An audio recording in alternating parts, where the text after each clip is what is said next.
Hey vidIQ community. Yeah, breaking the fourth wall, I know, but I need to show you something. Welcome to the lab. So this is a new guy, and I've been working on something which can turn anyone into a stickman. Just watch. I don't know how to switch this back. Horrifying.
Yes, here we go again, everybody. Welcome back to vidIQ, the YouTube channel, the YouTube software, and the YouTube Learning Academy that educates you on your YouTube journey. I am your gracious, wonderful, humble, probably going to make a mistake at some point host as I guide you through the next 2 hours of welcoming you through the vidIQ doors where we audit your channels. We offer you our wisdom, our sometimes comedy, our sometimes expertise, and our sometimes just random conversations, hopefully that will help you grow your channels over the next couple of hours. And of course, I could not do this without a gaggle of co-hosts. Introducing first my compadre on most live streams these days. Hello, Dan. How are you? Gracious, wonderful, and humble. That's Rob. All right, all right. I just learned about Rob. Some nice descriptive adjectives there. Let's see what Travis is going to say about himself. When we introduce Travis, you are? I'm here. Travis is just here. He's present. I think that's the best way we can describe it. Travis, and welcoming in our very special guest this week, who's probably no doubt looking forward to many, many more memes of the week. This week, it is Jade Damazwanga. How are you, Jade? Oh my gosh, you killed my last name. I was great. I'm great. We've had some practice now. We've had some practice, so we think we're pretty on board with that now. Welcome everybody to the live stream. As always, this Tuesday we always audit your channels, and we're going to say hello to a couple of people who are welcoming us this week. And we're going to say hello to, for example, Carlo. I mean, I can't pronounce this channel. Colores. We're going to say hello to them. We're also saying hello to Maximum Vids 2. I'm saying hello to Definitive Joke there as well, and also saying hello to Sheboom. Dan, who are you saying hello to?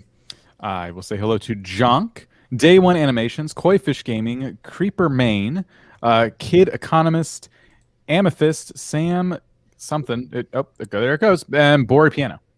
And Travis, you are saying hello to? Looks like the boy is here. Phantom Critic.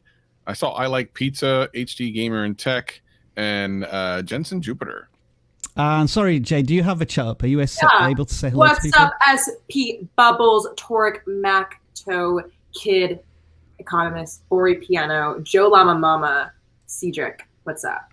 All right. Hello to every single one of you. Now, I've just done a poll to kick off this live stream, and it tells me that more than half of you are very new to vidIQ, whether you've watched us on the channel, whether you've heard us on the podcast, or whether you've used vidIQ itself. So I think what would be best to do now is just give you a little bit of explainer as to how this channel live stream is going to operate for the next 2 hours. This is how it all works.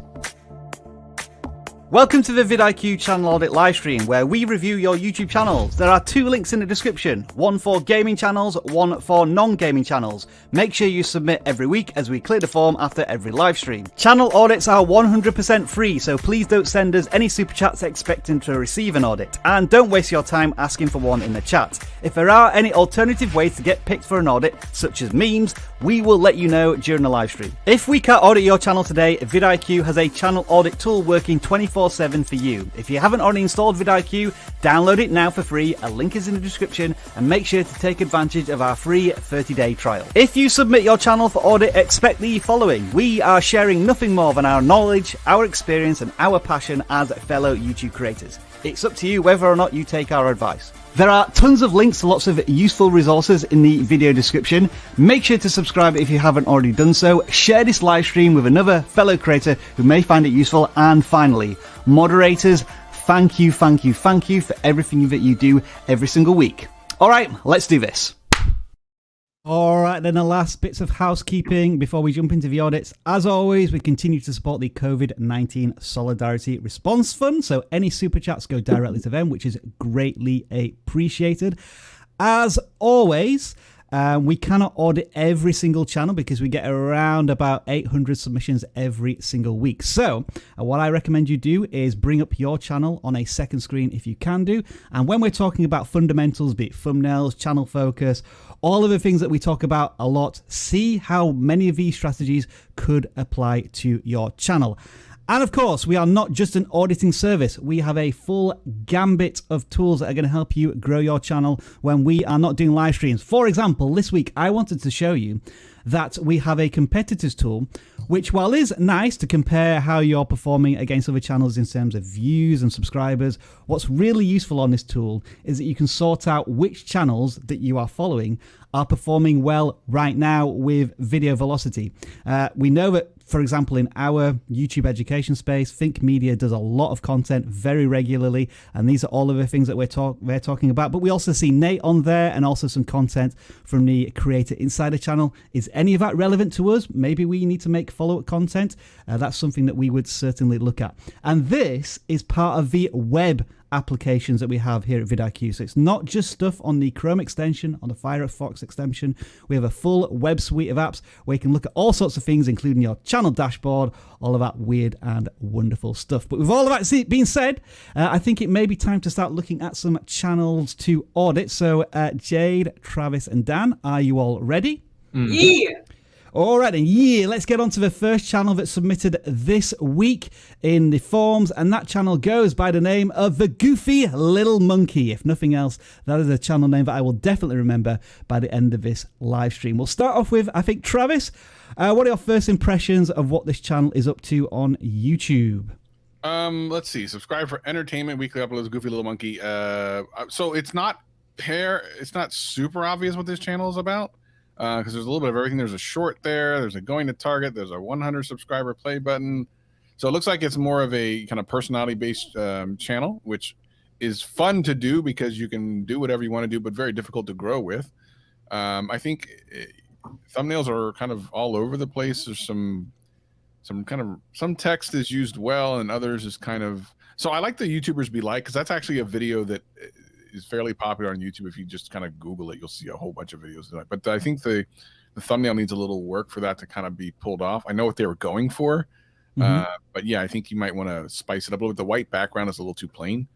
Having said that, though, this is a very kind of hard niche in which to grow, but they have very consistent views. If you look, like everyone is in the 30-ish type view range, which is great when essentially you are the reason people are coming back. So whatever you're doing seems to be kind of working to some degree. They've been at it for a while, a little bit over a year. Yeah, So it looks here's as if the the thing. channel started last year. Yeah. Here's the thing. We say to niche down, there's actually algorithmic reasons for this. It's not just to make you feel like you can only do one thing, but it's just kind of the way that YouTube works. But one of the things that a lot of people have a problem with is figuring out how to stand out in a niche. Like, how do you stand out? How can people go watch you over someone else? And ironically enough, I spent a little bit over an hour on video influencers this past week, so you should go check that out this past week, so I don't have to repeat myself.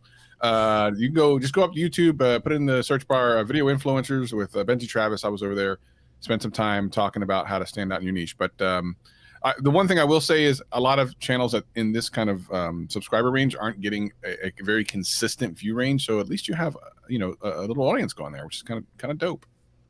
I want to throw this over to you, Jay, because I think you've spoken a lot about the idea of niching down, and I guess you're not comfortable with that phrasing. But and sorry if I'm misquoting you here. I've read before. I've watched some of your videos before where you speak about how niching down can be a little bit dangerous. So I'm just wondering how you would advise this creator to find, I guess, their USP, their superpower on YouTube. Yeah, I mean, I think my perspective is just really simple. It's like, what type of creator do you want to be? Typically, people that are more personality based just tend to do it for fun. And like in that case, if you're optimizing for self, enjoyment and purpose, so that's what you want to do. I think it's really important to just make what you like, because I just do find the reason why the you shouldn't niche down phrase came to be, it wasn't really about like anti-niching down. It was just more of like getting lost in that strategy just to grow. Like, I feel like a lot of creators forget why they start. I mean, I think algorithmically, it totally makes sense to niche down if that's a channel you want to be and you're super 100%. But like, from what I've experienced, most personality channels, the reason why they're personality based is because they fully don't know who they want to target, who they are, and it's fun. Like, I think it's okay to keep it, in a certain way. My number one tip though is I would actually say, if you're posting shorts, like, I would repost it on other social media platforms, because like essentially some platforms like TikTok or Instagram Reels especially can just be more favorable for more random content. Like, I feel like YouTube's really good for series based or like niching or search. Like, sometimes you might be better off posting on, other platforms, but also still keeping it on YouTube just to see how it performs. That's my other tip for this channel, since I saw you make shorter videos anyways. Yeah, I spotted that too. I think if I was going to make a suggestion here, just the creator, I think, really needs to concentrate on the power of a title and the thumbnail in combination, because the titles are relatively short. Looking at this one as an example, going to target. I haven't necessarily got a problem with that title, but how do you make that super exciting to the potential viewer? Because right now we've just got a smiley face in the storefront. We need something exciting or a tease of something that's going to happen in target, I think, to make it more clickable in that sense. And again, Arizona, what is this, a travel vlog, or is it like facts about Arizona? Tell us a little bit more about what might be happening on this video. And so the messaging needs to be really strong with this type of content. Sorry, I thought somebody was going to chime in. I must have been hearing something in the background. So unless there's anything else that we want to add, are we happy to move on from Goofy Little Monkey? Yeah. All right, let's move on to the first gaming channel that's submitted this week, Dan, and I'll bring you into this one. We are looking at Cubic, and they have just hit 1,000 subscribers, or relatively recently. And it looks as if they are a combination of shorts in the high pixel / Minecraft genre, with a bit of Among Us thrown in as well. It looks like some Minecraft Among Us stuff too, which is interesting. Okay, cool. I like the start this channel's off to, and maybe they've been at it for a while, but I like the banner and the avatar. I like how it's the same, and I like their channel name. So I think all that stuff is good. And yeah, I think what we've identified just with the couple shorts that are in front of us are you're making high pixel facts shorts, maybe kind of similar to how BlockFacts is doing their thing, on their channel. Yeah. It's definitely a good start, and they have over 1,000 views, which is great.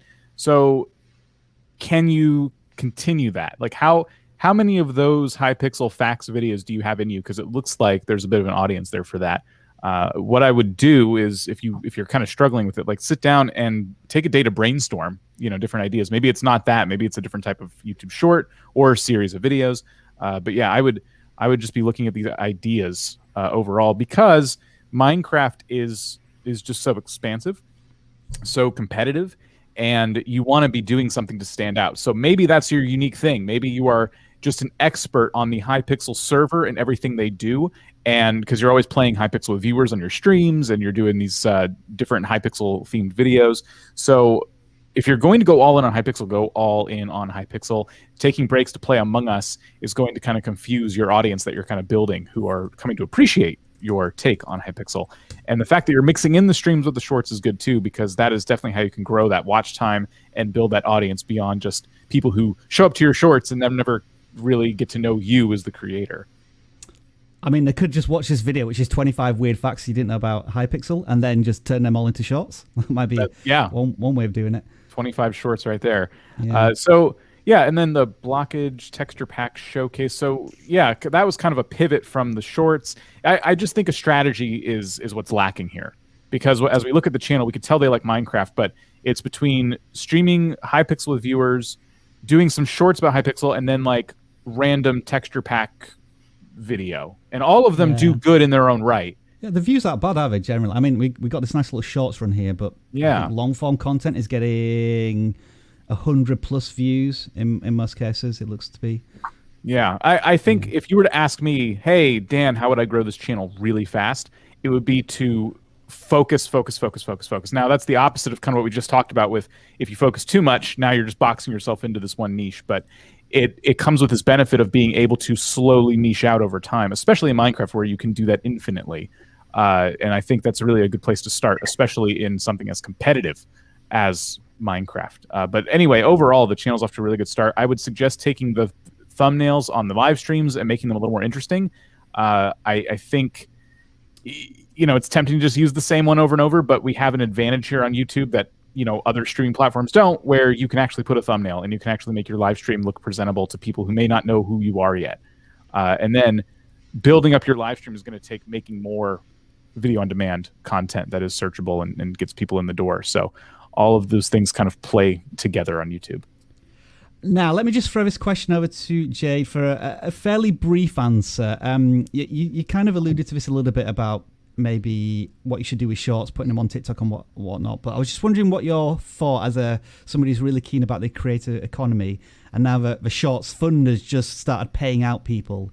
Do you think short form creators should really be targeting YouTube Shorts right now, or do you think it's best to still repurpose content here, there, and everywhere in the vertical format? Yeah, that's a good question. So I think it depends on what stage you are. I think if you're getting started, distribution is really important. So just like distributing your content is helpful if you don't have an audience. But if you already have an audience, or that's very subjective too. So an audience can be 50 people per video. That's totally fine. But maybe you want to hit 1,000 or 2,000, then I think it's important to focus, because then you have a central location and a reason for people to stay. I find when you're distributing like crazy, people don't have loyalty on you or a single platform. It's not a hangout spot. It's literally copy and paste, But I think it depends on what stage. If you are getting monetized for YouTube Shorts, I'm assuming you need viewership. So, if you're smaller, maybe you can do that and then kind of focus down once you have kind of an ongoing audience. We've been seeing the first creators now get paid out, like $100, $300, and it feels like the threshold is in the millions of shorts views. But I need to do a bit more research on that. Right. Maybe a video coming out on that pretty soon. Okay, let's move on to the next channel. And I think, Jade, this is one that you pre-selected, was it? Yes, I think it's this one, which is Harmy's Lifestyle. So what are we looking at here? Well, Harmy's Lifestyle, let's look at your channel. So I actually picked your channel out because I've made these videos before, when I was in school. So advice for high school freshmen is such a great, August, anybody who's my age knows, people watch back to school content right now, and it's such a great time. And I really wanted to pick this channel because I think you did this video 2 weeks ago, and it shows the awareness of time. And I think a lot of creators should not only backpack on search engine, SEO, but time. Look at seasons, what your audience is interested in. Harmy is a lifestyle creator, so she's going to pick timelines where it's most relatable to her. So back to school is a huge season. So anyways, I like that. And as you can see, the viewership has shown to be increasing because of that. So wanted to highlight that. So for anyone that's maybe trying to grow a channel, really look at what seasons are approaching. If you're a baking channel, I saw someone in the comments, look at making content 4 to 6 weeks prior to the holiday. Like my most popular video, it's like how to grow on TikTok or something, 2021 or something. I made it 6 weeks before 2021, like 2 months before. You don't want to wait at January 1st because it takes time for search to populate. Secondly, talk about your thumbnails real quick. I actually don't hate them. You kind of give me like this, it's a style for sure. Like maybe Rob or Dan or Travis, you guys think it's busy, but I think it's actually kind of a style. Like I've seen creators like Tiffany Ferguson, they're like commentary channels, have a kind of like a chaotic thumbnail with a lot of text, a lot of imagery, but it works. The only thing is because I see on your thumbnail for the high school one, it's like a random Bitmoji and like sophomore class. Like I would just be very mindful of the text. Like maybe you can do like, instead of that, like you can make it a question. Like, how do I get my lockers? Or like, what's the first day of school like? So like there are things people can look at. I mean, it can still look messy and like you can still be in the middle, but I would just think about like, what do people search about and what do people question, and put that in the thumbnail to drive more curiosity. Because when you do that, you'll get more clicks. Because like the keyword advice for high school freshmen is a very big keyword. I personally think so. Yeah, I think regarding the thumbnails, I have an example here. I think this is a very different topic, but if you look at the thumbnails here, they are very, very busy. There's a lot going on, but I think because of there's a big text in the middle, your eyes are drawn to that text, and then your eyes kind of start to scan around at the edges, and you start to see characters and stuff. And so this is very chaotic, very busy, but I think it's done in a very organized way. So I'm in agreement there, Jay, that I think these thumbnails do kind of somewhat match the style of the creator's topic, but there is still room for improvement. There's still things that, like improving the text. Wait, can you look up Tiffany Ferguson? Look up Tiffany, like Tiffany F-E-R Ferguson. Like, I think you should copy her thumbnails, Harmy, because they're like really messy, but if you like look at them, they have like questions, like news articles, like keywords, and like very clear imagery. I think you should copy her or like inspire her. I love them. All right. Good reference point there. Any other thoughts on this channel, Dan and Travis, before we move on that you can see? Or are we good? The only thing I'd say is I would love to see some more content if possible. It always depends on what you've got going on in life. But yeah, I think that's going to be key. That's going to help you practice making these better thumbnails and getting to these other topics. And but of course, as always, do what you can. It looks like a once a week cadence, which I think is fine right now. I mean, the one thing I noticed was the very first video was talking about their heritage and where they're from, and that seems to be like a popular video. And I don't know if they've really they kind of touched on that in a second video, from the thumbnail at least. But I don't know if they're continuing on that theme within their content, and that could be one of their unique positioning as a creator, that they're originally from Ghana, but now they live in the US. And again, that would maybe appeal to a certain audience, with the school and the freshman concept being the higher level video topic as well. But some good stuff there from Harmy's Lifestyle. Certainly some good view counts for the videos that they've already published. All right, so let's just get to know Jade a little bit more if you are new to the live streams. Jade, you are somebody who is basically fascinated with the creator economy. So what does that actually mean for anybody watching this live stream? Hi, guys. What's up? I'm Jade. So yeah, I make videos on the creator economy, which to me means people doing what they love and pursuing that as a career. So it's just making money out of things that you're passionate about. And my entire channel just talks about like how I kind of work, because I've made money and, been an online creator for over 10 years. So I talk a little bit about my experience and what I'm kind of going through. You can see my I'm Overwhelmed vlog, which is really good if you actually want to know more about like what it's like to be a full-time creator. And I also talk about how other creators make money. So I analyze Emma Chamberlain, famous creators, Discord, Gary Vee, and I just have a fun time analyzing other creators, analyzing my life, and we can all complain together. that's my channel. And I talk a lot about crypto and NFTs as well, but that's a whole other world. But feel free to check it out if you want to learn how to make money, how other creators make money, and how you can improve your life as a creator. Yeah, so that's Jay's channel, and you also have a website as well, where you invite clients and you represent many clients on different video platforms as well. Yeah, so I also run my agency X8 Media. That's kind of where my where my background comes in from creator economy. So I represent other animators, TikTokers, and I have a lot of insight on brand goals, revenue, and what to charge. So that's kind of like where my experience comes from, not just as a creator myself, but I have some data on other creators as well. Cool. So do check out Jade after this live stream if you want to learn more about her. In the meantime, let's carry on with our audits. And the next channel we are looking at is Larry Has Opinions. And he has 400 subscribers to share those opinions with. The channel banner suggests a book review channel, possibly. Yeah, and he has opinions on lots of books. And so that's where I think we're going to start off the first impressions. And what would be your first impressions on this channel, Travis? Something that we don't often look at, a book review channel. Yeah, BookTube is a thing. I love the channel name. I think it's amazing. Like you definitely know what the value prop is, and it's very easy to remember. So I'm in love with that. And then is he basically just reviewing all books, or what is he doing here? You talk about ASVF. Your freak out. It looks like maybe he's more talking not just about book reviews, but like the book kind of ecosystem, book niche. See 5 booktubers. So there you go. Yeah, it's like he's talking about kind of the culture of like booktube and stuff, which is cool.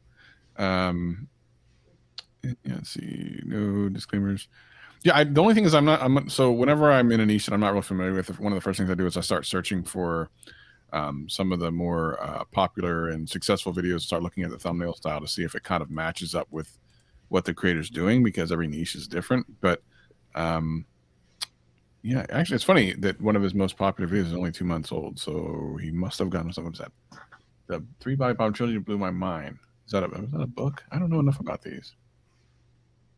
5 booktubers or more love. Yeah, it seems like he's just kind of in the book. I like how he presents himself as like the Game of Thrones one. That's hilarious. Yeah, I like that one as well. And then that one too. Yeah. So I like how he does that. I think that's pretty dope.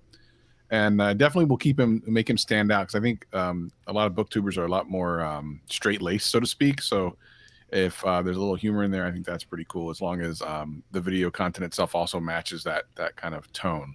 Because the worst thing would be is you go in, you're thinking, oh, meme, kind of funny. You click it, and the guy's like, yes, and of course this book was quite marvelous. And, you can definitely purchase it. I like the voice narration there. I could definitely listen to that for a while.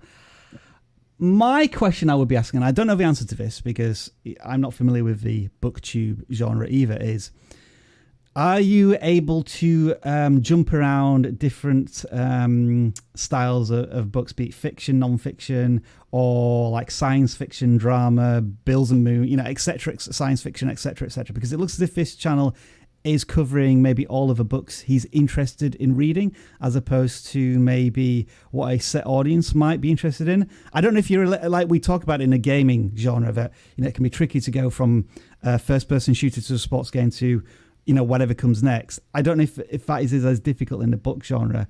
So I was with you as well, Travis. I may be be looking at the most popular videos on my channel, but then also maybe looking towards one of the leaders in this space. I'll just take a look at this channel, for example, and see, hold on for a second, what their thumbnails are, and then also what topics are covering. I've talked about this before, and I just saw it happen again, which is awesome, where if you because YouTube is all about like context, in order the algorithm kind of understands context. It doesn't have to understand the exact meanings of things, because it relies on people clicking on things to kind of educate it. If you go back, you notice if you search for book reviews, one of the results was a channel. Scroll down, Mike's Book Reviews. That is an awesome place to be. If someone's typing in book reviews and your entire channel comes up, that is an awesome place to be. And it also indicates that when people are typing in book reviews, they're coming to this channel in a significant amount of number, that YouTube has confidence that if you are looking for book reviews, this is one of the places you should land. There's another one I think I've shown before, Thai cooking. It's the same thing. One of the top results is a channel. And it's really phenomenal to get in such a kind of a, not vague, but kind of open search term and have an entire channel show up. That means you're doing your content correctly, because YouTube now is saying, if you're looking for this type of content, come to Mike's book reviews. I love that. That's awesome. Mike looks very similar to Oliver, I think. Maybe they're the same person. Yeah. That's awesome. Oh no, almost. Are they brothers? Yeah, could be. Any other thoughts, Dan and Jade, that you've spotted here as we're just scrolling through this channel? I like the ranking videos. I think those are just so fun. Like, just keep doing things that you think are successful and milk it. Like, it takes a while. Like, I have an issue with series-based content where, like, I get bored because it doesn't perform well, but, like, keep doing it. Like, if you do ranking part 1, ranking part 2, like, it's really fun. And I actually love those videos. Anything from you, Dan, or are you, do you just not read? Are you not a book reader? I'm definitely not a book reader, so it's hard to advise in that aspect. I keep finding myself, like, you know, thinking about if someone comes for the Game of Thrones content, are they going to come back for, you know, the Body Problem trilogy?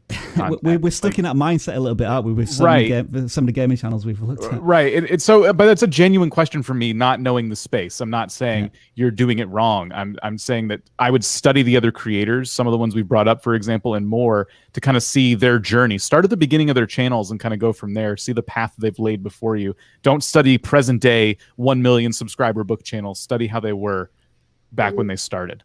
Good point. And I think the final thing to note is it started 4 months ago. So I think in the space of, you know, less than half a year to get 400 subscribers and you're getting, you know, 100 views plus on the book channel, I think it's a good progress. So we're seeing steady momentum building there for the channel, which is great to see. Let's move on to the next channel, and that is E-Rides and Explore. I'm getting a skateboardy vibe very quickly from this channel. And what type of skateboard channel? Is it reviews? I don't know if it is. It's kind of like a skateboard travel blog. I did the concept I'm getting. I did pick this one, and I read the about section. Sorry, Dan, you did. It's okay. I had the same question when I saw the channel, and I thought E-Rides and Explore sounded really interesting, and so I clicked on it, and it had to go to the about section to understand. And so they do these like group rides through the, you know, where they live, and they check out cool places and things like that. Okay. And I got really excited because I'm thinking to myself, man, this is such a unique thing, and it's something you're interested in, something you have access to, and you know a community of people who do this. I think there's a huge opportunity here to help people understand what this hobby is. You know, instead of just taking videos of these group rides, that's your B-roll.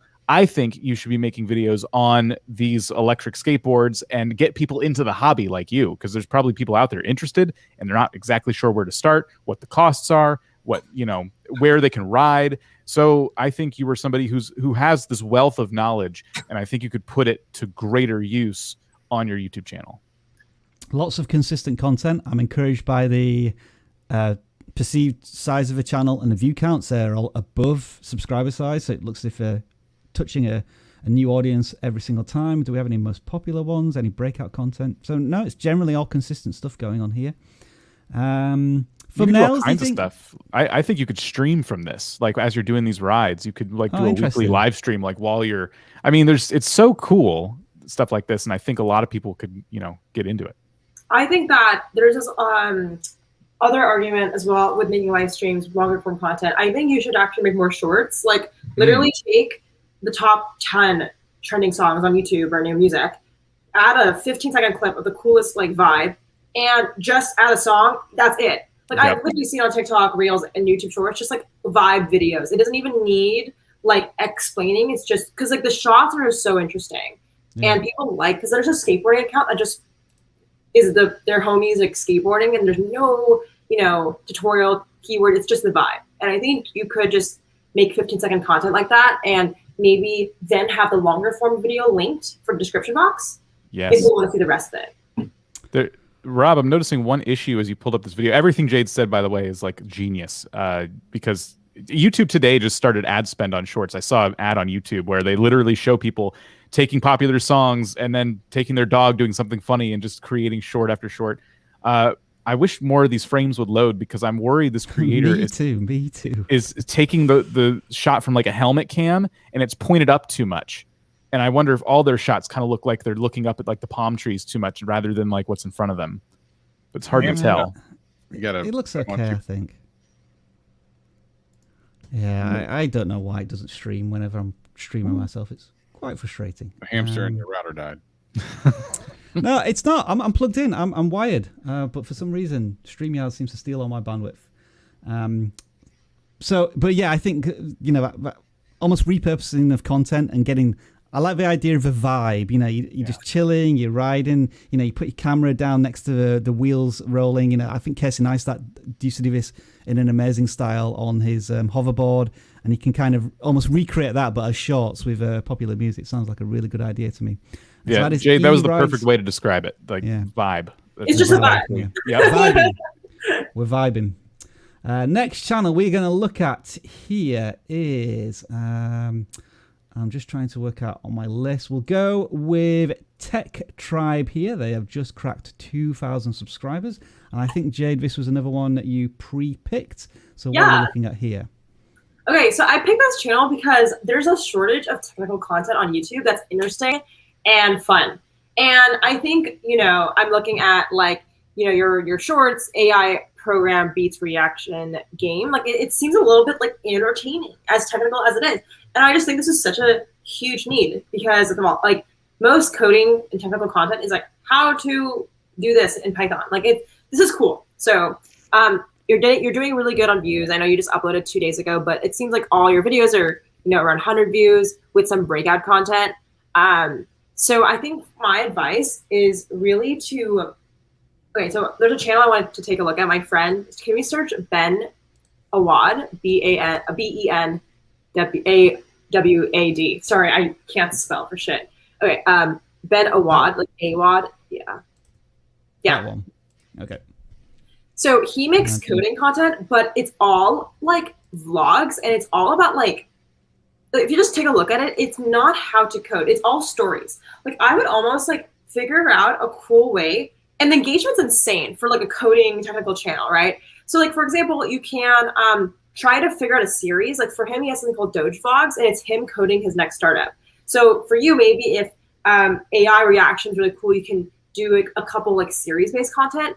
Also, another thing he does very popularly is like he takes a very like story time approach and then repurposes on TikTok. So like, basically, I'm thinking about like how do you make shorter videos of your content, and the last thing is like I think you have to figure out what's popular in your community. Like I know VS Code is a huge thing, Discord. I know like Figma are big terms. Like figure out like what is that keyword. Like for example, I know you use the word AI program, but if there's like a certain program, like that can harvest that community. So anyways, I just wanted to put that up because one of my good friends, Ben, has like a really successful coding channel, but it doesn't look like a technical channel. So I think you just need to figure out like either what your project you're working on or kind of like reactions, just keep making series content. And I think you're on the right path because there's not a lot of channels like this anyways. And in terms of the thumbnail, I think that, let me take a look at that. I don't know if yourself is in the video. Like I would have to watch to see if yourself is in it. Can you just hover over the thumbnail? Okay, it's not. Okay, you kind of give me like the thumbnail kind of gives me the, what's it called? Like the cold. Has everyone seen like, oh no, it's like this animation channel, but they do like tutorials. It's like a philosophical one. I have to figure it out. But I actually think they're really clear and great, and like it looks like some professional like studio made them. But if you are like in the videos, I would add your face. Those are my only feedback. As you said, there were 2 breakout videos. I don't know if you can really capitalize more on this one. It looks like a more serious video, that first one. But then, as you say, getting into the challenges and almost breaking AI. I think what might help this creator as well is a value proposition. We don't, because when I guess Tech Tribe, what does that mean? Just as a channel name by itself. But if the value proposition was humans beating AI for once, that could be some sort of interesting value proposition to the channel. And again, encouraged by the 2,000 subscribers that you already have. And it looks as if you came back to YouTube as well maybe 6 months ago. You took a big break and you're just trying to establish yourself here. with this new content. Any other thoughts, Travis and Dan, or are we good to move on to the next one? I think we're good.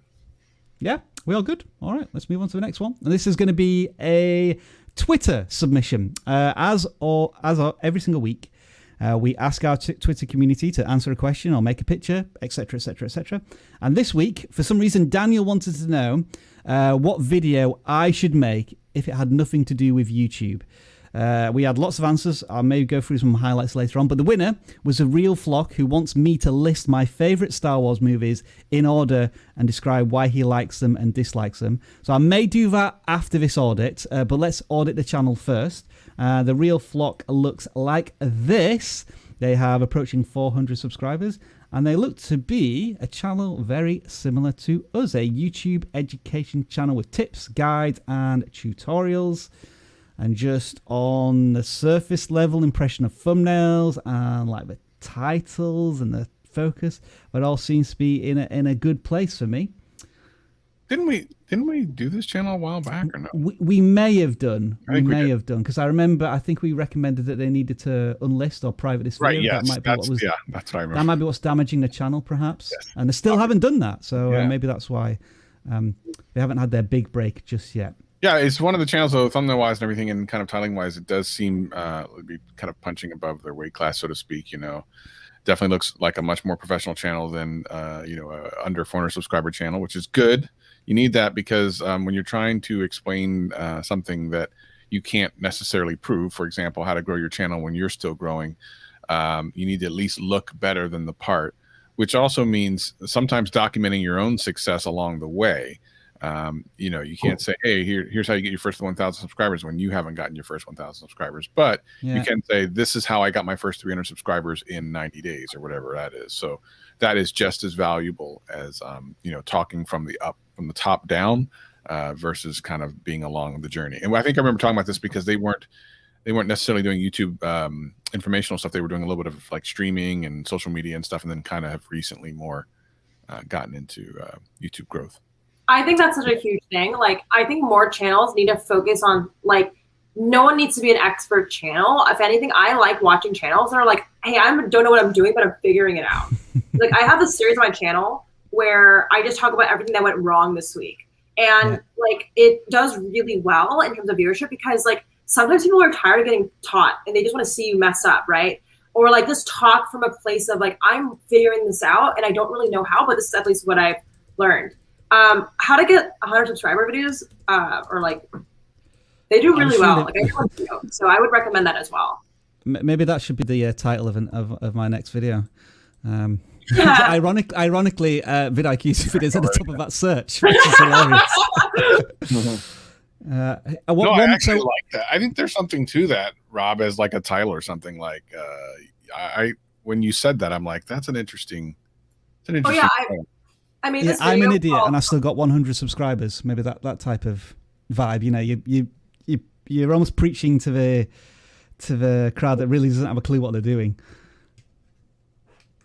I forgot if I made this video already, but one of the titles I have is like how to grow on TikTok without dancing half naked, because I knew like a lot of people would struggle with like having to be like a shirtless person dancing, right? And when you figure out the pain points of your community and you put that in the title, as awkward and vulnerable as it is, people click. Like, that video now is like growing 7 months later, even after I uploaded it. It was like stuck at 2K, now it's at 64K. So like, just be a little experimental, especially if you are still figuring it out. Like, get into it. Yeah. I was going to recommend this channel. Maybe check out a channel that we've been getting to know a little more in the last couple of months called Film Booth. They've been struggling for years and years to really break out in the YouTube education space, and they've finally nailed it. They've been growing very rapidly. But I think they already are aware of that channel because this title is very similar to one of the videos that Ed did on this channel. The channel I'm referring to, by the way, just to give you context, is Film Booth, and they've grown around about 30,000 subscribers in the last 2 or 3 months. Oh wow! Because they just changed their strategy. It was this. I think it was this one that there was a breakout video, very similar titling, got 200,000 views, and I think this creator is really on a tear right now. And I don't know if Real Flock, if you are following their content, I'm sure you already are. And this just feels to me like a channel that's paying a lot into the YouTube bank right now. And I feel as if they're going to have their breakthrough piece of content, but I'm just not sure when it's going to come or when it's going to arrive. Just given the thumbnails, I think I've also looked at some of their videos in the past, really well edited, really sharp style. But yeah, as you say, Jade, what are maybe the pain points for this channel? Like, what is this channel's pain points as they're trying to get to 1,000 subscribers themselves and monetize? That's a real pain point for millions of creators every single year when they start their YouTube journeys. I want monetization, and then I realize 3 or 4 months down the line that it's actually harder than what you think. That right there's a video title. I have been making videos for 3 months, not monetized, or trying to get monetized 3 months later, not working. Like, I have a video on my channel called in 21 months my startup failed. It's a true story. It has like 300,000 views for a video about failure. I think it's pretty good. So be really honest. And I know it's way easier said than done, but I have a feeling people want to watch that content more than like the perfect put together how-to. And then maybe finally, Dan, just asking you this question, because I think you've wrestled with this on occasion. I'm seeing some videos here ranking fairly highly. The most popular videos are stuff they used to do on their channel, which was a bit of streaming and like PC and OBS stuff. And maybe that doesn't fit their channel right now. Might it be an idea to unlist these? I mean, there's still traffic coming from those videos? Yeah, on my original gaming channel, I have a video on Rust, which is an older game. And it still, to this day, brings in a lot of views for the channel. And if I were to go back to that channel today and like relaunch it, because I've kind of abandoned it at this point, I would have to unlist that video and others because they're the ones driving subscribers and traffic to the channel now, today. And I have no intention of ever going back to those projects. And so when I post something new, the people who subscribed for those old Rust videos are like, I don't even know who that is, and they're not watching. And so very quickly, either they unsubscribe or YouTube very quickly realizes I don't need to recommend these videos to these people because they don't like them.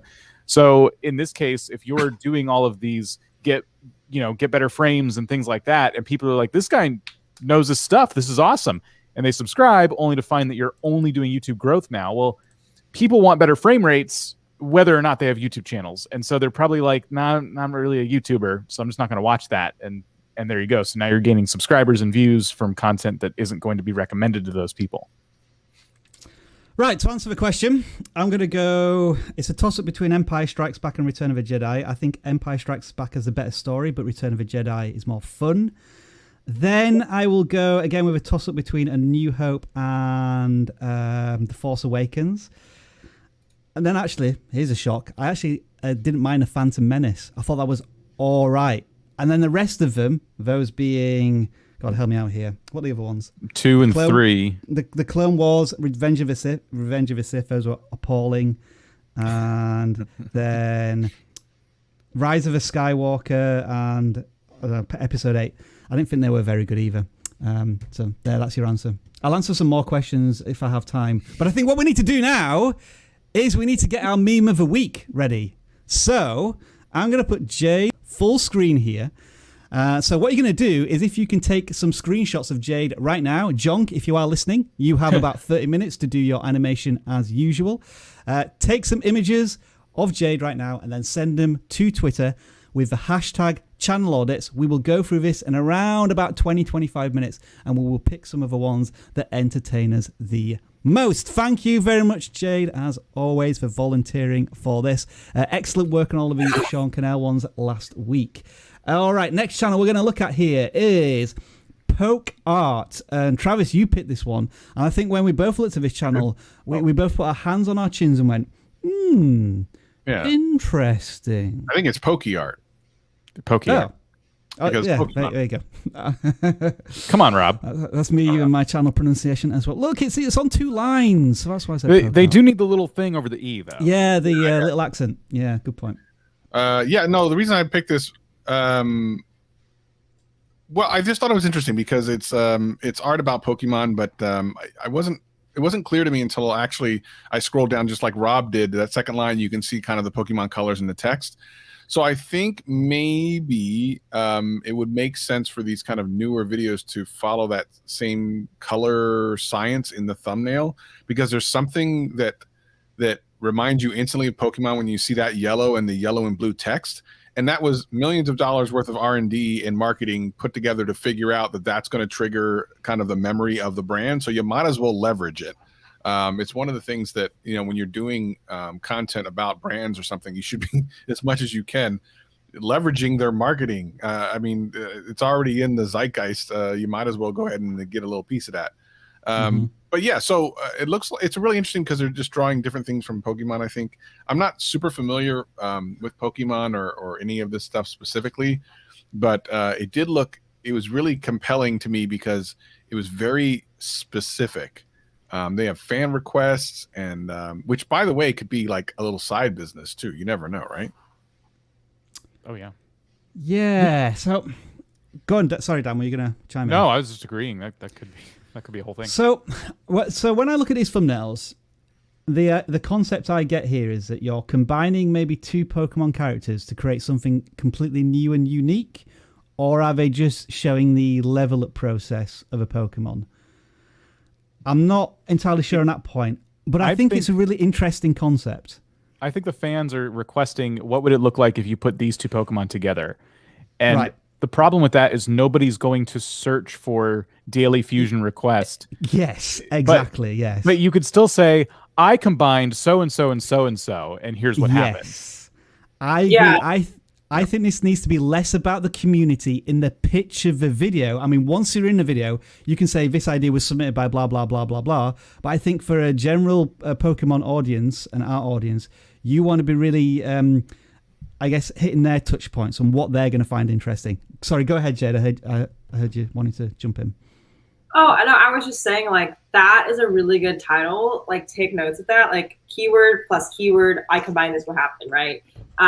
So I think that's really good. Also, like, not to like keep regurgitating the same thing, but like this type of stuff is better with short form because like you have to think about it like people and viewers have commitment issues. If it's a 4 or 5 minute video of you combining something, it might take too long. Like try to experiment with 15-second, 60-second videos and see what happens. Just because like with things that are new and innovative, you need to figure out like how to like make it for the viewer like low commitment, right? So like I think shorts is a good opportunity for that. Mm-hmm. I was just looking, so I could only think of I combined Pikachu as a search term, but the ideas that are coming through here are I redesigned Pokemon. That's an interesting way of titling That's it. good.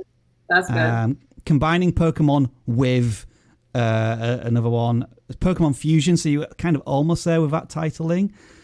So, yeah, just maybe doing a search of how other people, I guess, pitch their videos, because, yeah, I'm seeing some good thumbnails. Pokemon Evolution as well, that might be another good idea. I think, are we all agreeing that they're wasting an opportunity here by having the front-loading the title with top fan request or daily fusion, because it just means it's very important, but only to a select amount of people, not the entire potential YouTube target audience. Yeah. In my newest video, there was a channel that was doing a really cool thing where viewers were sending them stadiums they made in this MLB game, right? So people can make their own stadiums. And the pitch of the video, while it was a good video, the pitch was all wrong because the thumbnail was made by viewers, and the title was just their series of like them reviewing. It's like the 21st review of these stadiums. And instead, I told them you should focus on the thing that was most interesting about the stadium, and that'll appeal to a wider audience. So if something unique is in the stadium, make the thumbnail about that, like, you know, MLB stadium with, you know, a pitching mound on a roof. It just try and get people really excited, because you're trying to reach all these new people, but what you're doing is creating like an insular community right now, and it's going to be really tough to kind of break out of it and get those views from new folks. I do like the thumbnails in the sense that there's a bit of intrigue here with the final result is silhouetted, so you know it's a combination of the two, but you're not entirely sure what it looks like. So yeah, looking at you Travis as well, wanting to maybe use the IP almost, the branding, perhaps some sort of combination there might help. Yeah, even if it's just the color science behind it. Like here, I guess this would be a good one whereby, you know, you created something new and then the new thing is silhouetted out, but you're using the big text and color schemes that are going to be familiar with that audience. Interesting stuff. So that is Pokey Art. That's how we're pronouncing it, yeah? Is that what we're agreeing on? Pokey Art? Okay. Right then, Dan, what's Discord? Tell us about Discord. Discord is a wonderful place where you can meet creators just like yourself. Well, our Discord is anyway. Creators just like yourself somewhere in their YouTube journeys.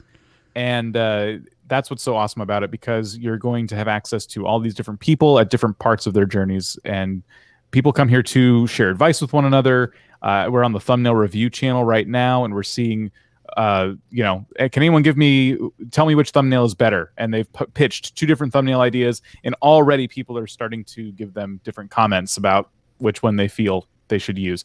So that's just one of the many channels in this Discord.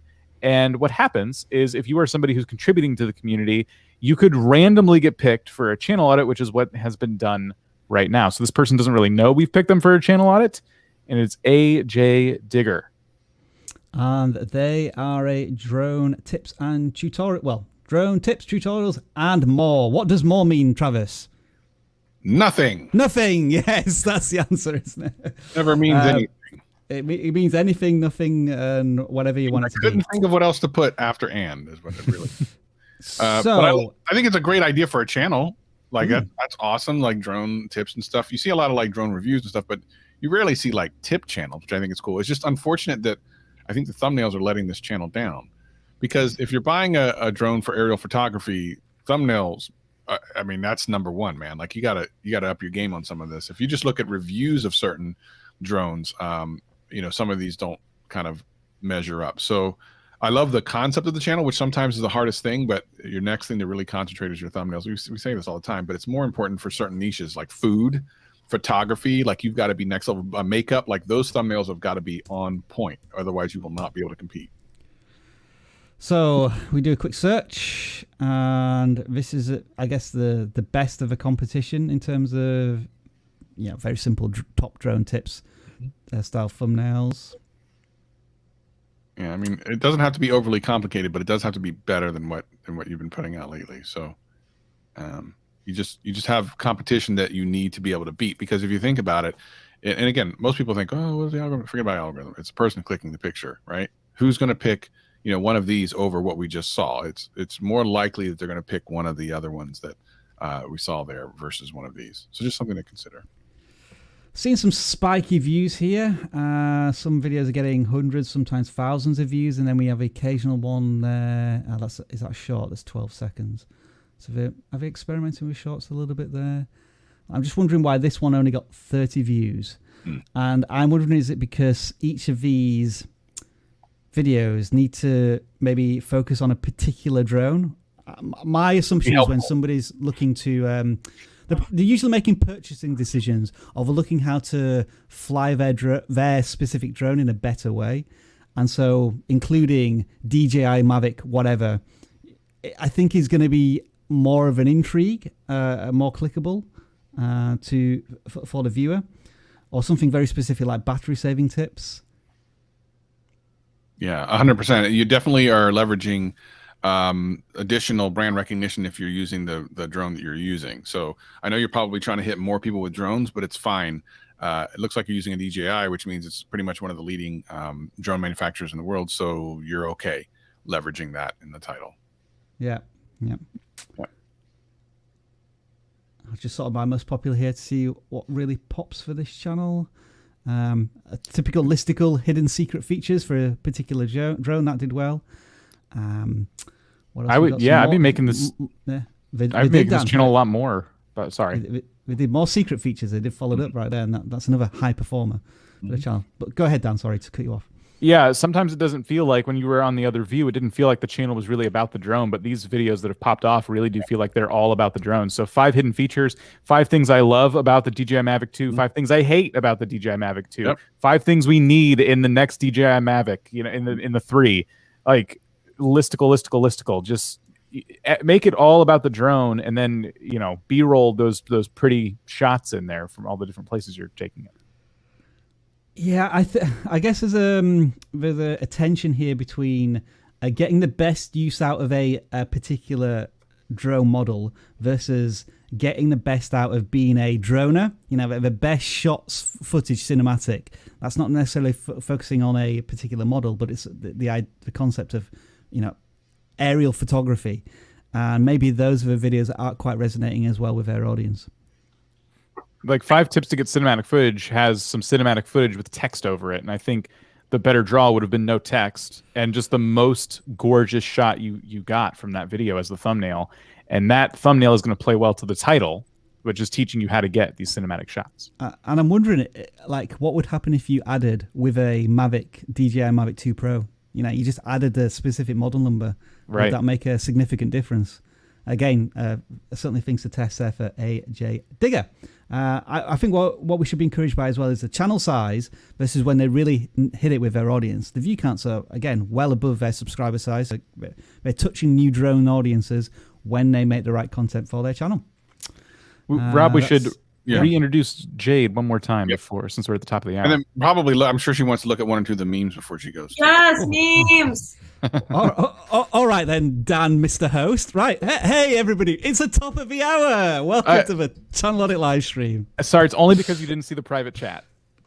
Oh right, do I need to go into a private chat then? All right, just because. Right, sorry. Okay, I didn't see that. Right, yeah. Thank you, co-producer Dan. Let's get back to the tweets then. Although I did just want to answer this question. Somebody wants me to play a Zelda Breath of the Wild as a Let's Play. I ain't doing that, and it's never going to happen. That was one suggestion. Right, so let's have a look at some of our latest Jade-inspired Oh my God! Tweets. Yeah. That's a good one. That often happens. Yes! Yeah, that happens to all of us. That happens to all of us. Somebody keeps doing this with everybody. Just keep putting these crazy eyes on. Yeah. There's some good ones. Out of nowhere. Very good. Very good. Very good. Oh, this text is getting. There's more and more text. That's a good one. Oh, okay. All right, that's just Jay questioning existence, and I think that's so. Jade, is there some more? No. I said those were some good. Okay, so Jade, if you were going to pick one of these, Sean, wait, what? Let me see. Sean coming back there for a cameo appearance. This one. Oh my God! Yeah. That's more Dan who has to do that, really, Dan, isn't it? I don't have to book the guests. I just send them emails about, please send us some channels. All right, so Jade, if you were going to pick one of these channels for auditing, which one might it be? Do you have a favorite here? Wait, hold up. Someone posted something new. He's a keeper. I have no idea what that one's about. Yeah. I can get that one. Okay, I would say my favorite one is keep scrolling. Oh, there's another one. Keep going.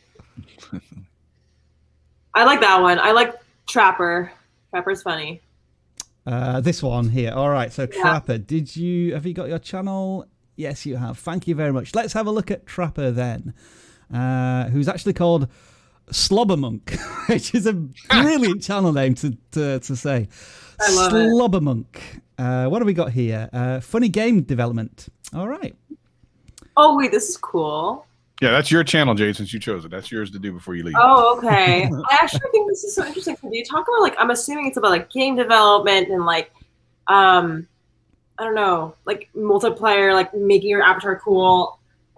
See, the thing is, I'm not in this niche, so I'm going to try to give some advice from a top of the level. But, the first thing that I actually really wanted to put out is I like the fact I don't know intentionally if you're doing this, but you're experimenting with capitals and no capitals, which 5 tips to make your game instantly look amazing. I trademark Rover Squirrel parkour, right? I think I would experiment with a couple of things, make some videos fully capital, make some videos no capital. Gen Z, we have this thing where we don't like capitals. It's like a meme, but we hate capitals. Everything of my videos is literally no capitals because Gen Z doesn't like that. So depending on your audience, you can actually play into that. I only do it for the I'm overwhelmed video is I intentionally did that, and then the other videos I do that too. So just like experiment with that and see how it goes. Another thing I would say is I love your idea with like, I turned a famous person or, keyword Mark Rober, parkour into XYZ. Because think this title is very long, it drags, you can't see the full thing. So I would just figure out how to shorten it and make sure it fits in like the 2-line capacity, because it's going to be unclear to see. Those are my feedbacks, and I liked your memes. I think you're funny. So yeah, I think titles are starting to get cut off at around the 50 character mark in most cases. Dan, from a gaming perspective, it looks as if this channel is another one of these Unity developers, but they're not really making Unity front and center in their content. They're very much going for a different approach of having make it being entertaining game development, or almost challenges in some ways. Like I'm looking at this one in particular, making the hardest game ever, but it's satisfying. I think they're all within the Unity umbrella in terms of game development. Yeah, I think what this creator's trying to do, because usually when you see a Unity game dev, they're teaching you Unity. That's their unique thing that they can teach you. But this person's using Unity as a playground, and you can do this with a game too. You don't have to play the game the way it's meant to be played on your YouTube channel. You can turn it into something else, and that's what this creator seems to be doing. So I think this is great, because you get to take a unique skill that you have that a lot of people don't, and turn it into a whole YouTube channel, which is awesome. This squirrel parkour thing, like there's a couple things I would have done differently. We already talked about the title. I think just trying to find a way to shorten that. Instead of I turned Mark Rober squirrel parkour, it could have been if Mark Rober squirrel parkour was a game. Something that fit just a little bit better. The thumbnail was too many things going on as well. We had Mark Rober, we had Mark Rober's channel, and we had different pictures of like the squirrel parkour in action. I would have taken a squirrel leaping through the air from Mark Rober's video, and then your version of that side by side. So simplifying things, I think, would have made, because this video, look at this. Look at all the work they put into this. The editing is on another scale, isn't it? Yeah. Right. Very, very sharp, very fast. And they're talking about how they did it, and you could tell they're telling an awesome story. So I think this would have gotten a lot more clicks had the title and the thumbnail. It might not be too late to try it anyway, but the title and the thumbnail could use some work. And whatever it is, like you've been at this for a bit, you only have a small sample size of videos right now. Keep going and keep trying these different things and keep optimizing. This is a really cool idea for turning somewhat of a dry subject, game development, into something that's mainstream as well, isn't it? Tying it into Mark Rober, turning one of his most popular videos into a game, and then doing it in an entertaining style, as we saw in the first minute of the video. I think there's potential for one of these to really pop. So yeah, I think there's opportunity. As you say, Dan, don't consider this a lost cause, even though it's 2 weeks old. I think maybe just retitling it or maybe tweaking the thumbnail. It could pop off at any time. And don't be found by the right Reddit group, for example. Don't be afraid to maybe put it on Twitter and tag Mark Rober. Like, what if at Mark Rober's squirrel parkour was a video game, and put the link and leave it at that? Like, you've made something really unique, and you continue to do that with your other videos as well. This is a very promising channel.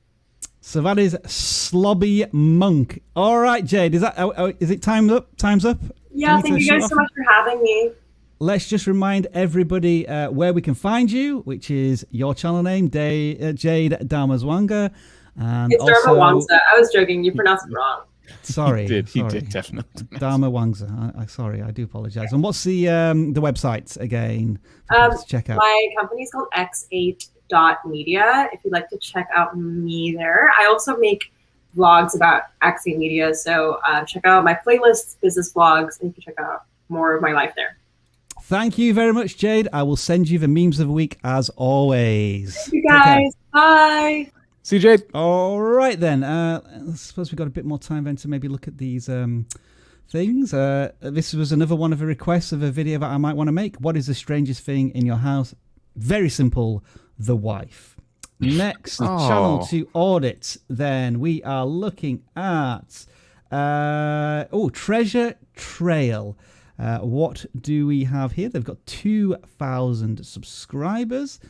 it's a YouTube channel dedicated to treasure hunting, but not dedicated to making a channel banner, which would really help emphasize your treasure hunting, I might suggest.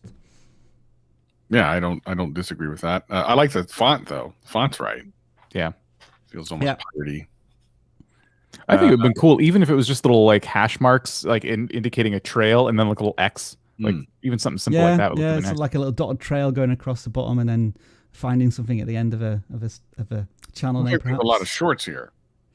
Looks that way. Certainly, no thumbnails going on, and video length suggests shorts. I think it's just an easy way to try to get into YouTube, but it looks like more recently they were doing some more longer form content. I don't know if that's just a change to see what they can do with the content, or it's hard to know, because for the most part it was just shorts, and now all of a sudden there's a couple of longs, as some people call them, coming out of nowhere. Now, do you think sometimes in terms of shorts you need to be maybe a less niche or specific, in the sense that you can't, as of right now, YouTube Shorts are not a very searchable part of a platform. So I'm just wondering if it would be better if this, instead of it being human remains found, 1800s pocket watch found, it might be more exciting to say something along the lines of 200-year-old treasure discovered here. Well, something a bit more exciting than that. But do you know what I mean? In terms of, we're looking at a 1913 barber dime. I just don't think that's really going to get the shorts algorithm very excited. Whereas, like, we found a rare old coin, a 100-year-old coin, might be a more attractive title to possibly click on. Or am I just going in a I think the human remains found is a good first part of the title. I think that is kind of interesting. Yeah, actually, that one did perform quite well. I'm unsure, like, how that even works into YouTube Shorts. It's just, to me, it's still very.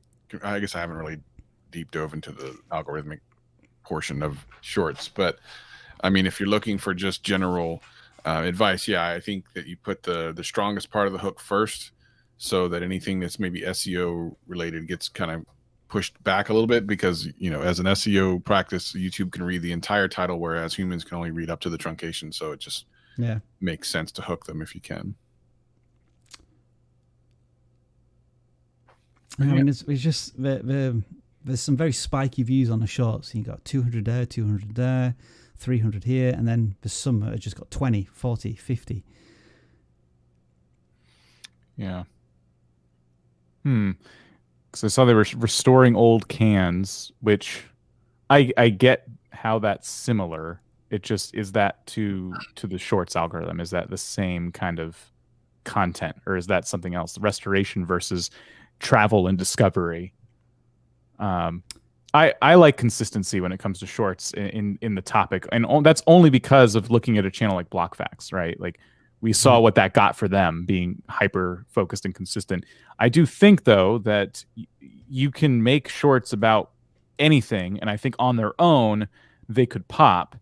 It's just when you talk about the long-term strategy of the channel, if your goal is to eventually pivot to long-form content for one reason or another, you want monetization, you want to tell a longer story, whatever it is, it becomes a really hard sell, because all these people subscribed for all these different shorts that were all over the place, and they're not really going to get recommended. Once you settle on like a long form trajectory, they're not really going to get recommended that content, because they subscribed for the time you were restoring cans, for example. So it all kind of plays into the goals, I think. Now, I'm just looking at the channel from 6 months ago, when, as you can see, this is all long form content.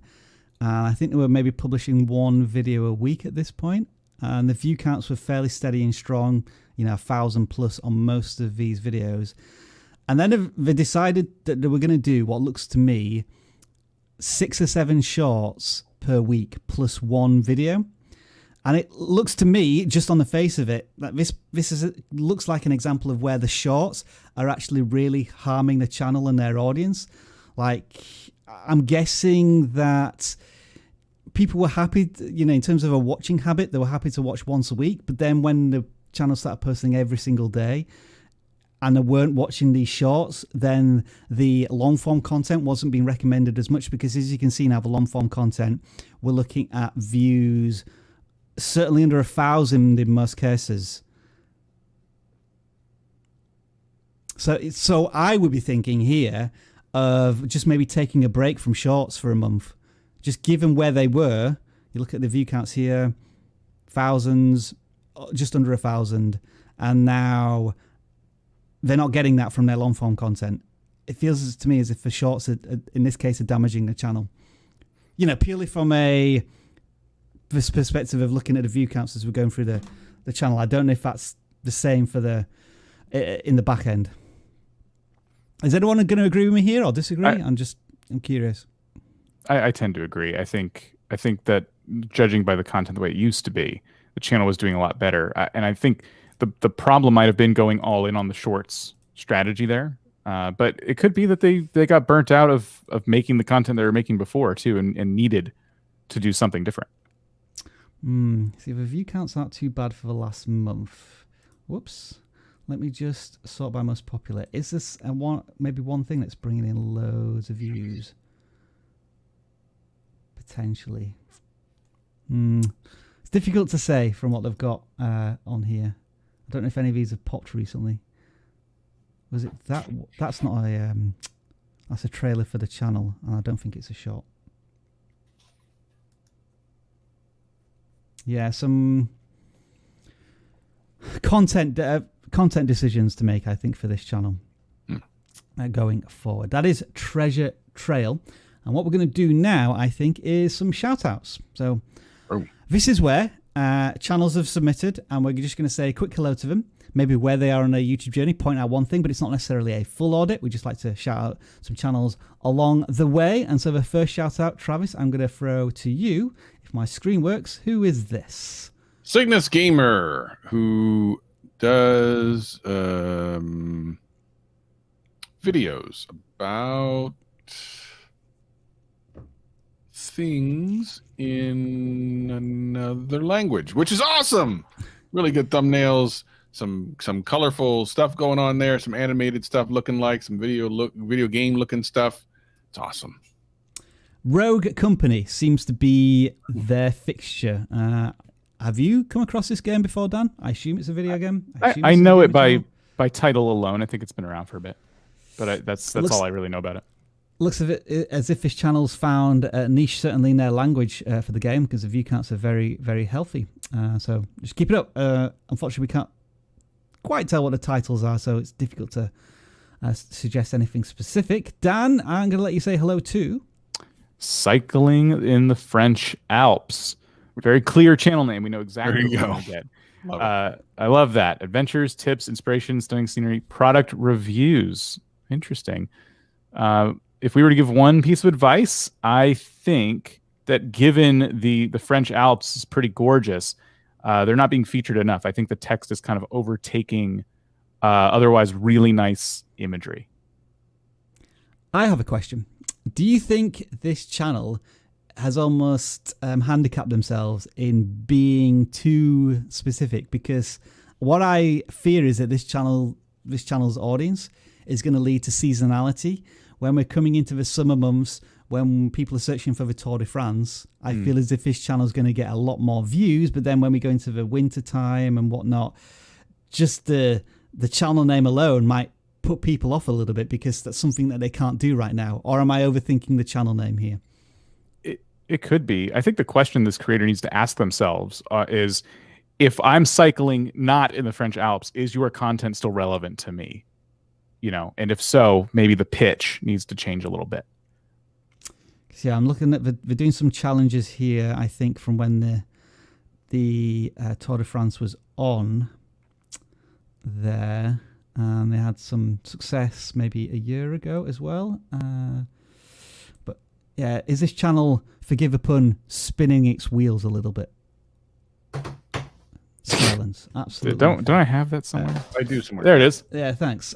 Also, I think maybe if you want to take a look at, is this going to find a channel I'm thinking of? Yeah, KOM Shorts. I think this is a king of mountain biking who's had some huge success with shorts form. I know we just talked about that other channel maybe struggling with short form content, but this channel has had some unbelievable success with literally how to get on and off a bicycle. 2.5 million views on that, which is pretty incredible. So maybe That is something to investigate for the channel in question there, and maybe some shorts for cycling in French Alps. I'm going to say hello to Metal Storm Games. You have approaching 700 subscribers, and I'm seeing another Unity vibe here in the titles. You know, like health bars in Unity 2021. I think maybe just titling that "How to Create a Health Bar in Unity 2021" might be a little more directed at people wanting tutorials about Unity. There's a lot of live streams that went on here, so we're getting a bit of thumbnail wallpaper. I assume you're not going to be doing that long term though. And I think the channel's doing okay. We got one here which performed really well, like cleaning up the Unity inspector. So that's maybe something to look at in terms of a traffic source. You know, why did that video perform much better than the ones around it? Is it through search? If it's through search traffic, then maybe you want to do some follow-up content on that if you can. But that is, let me see, Metal Storm Games. And then Travis, you're going to say hello to the cricket trio. So that's I didn't know that's how you spelled cricket for the sport. It isn't, but it's just an interesting way of saying it. I think that's how you spell cricket for the machine that you can use to make things with. It's interesting. So anyway, the cricket trio. It's a podcast, a little bit of shorts action. It's interesting. They're going like opposite. They're going like long. Well, I guess that's not really long form. It says podcast, but it's a 7-minute podcast. How long can that podcast possibly be? That's kind of crazy. That's a short podcast. So it looks like they're kind of talking about cricket, which at least gives you an idea of what you're getting out of it. It does look like they're in early days, only been out for about a month. So, check it out if you guys are interested in cricket spelled differently. The shorts are all doing well. This one in particular, how to swing a tennis ball. Surely there's some follow-up content you can do about how to swing, spin a tennis ball, or how to swing a cricket ball, or whatever alternatives you use when you're playing cricket. I certainly use the tennis ball instead of a cricket ball because they are damn hard when you get hit by a cricket ball, which is why we use a tennis ball. And then Dan, last but not least, we have Humicorn gaming tutorials. Oh, and more. As we know, what does more mean? Everything. Nothing. I think we should try and. So we have to remember, right, from live streams going forward, when I say, and what does more mean? Like after a pause, we all just say everything, nothing, or whatever we want to say. So let's try that now. What does more mean? Nothing. Nothing. Hey. Hey. Anyway, what were we talking about? Humicorn. Yes.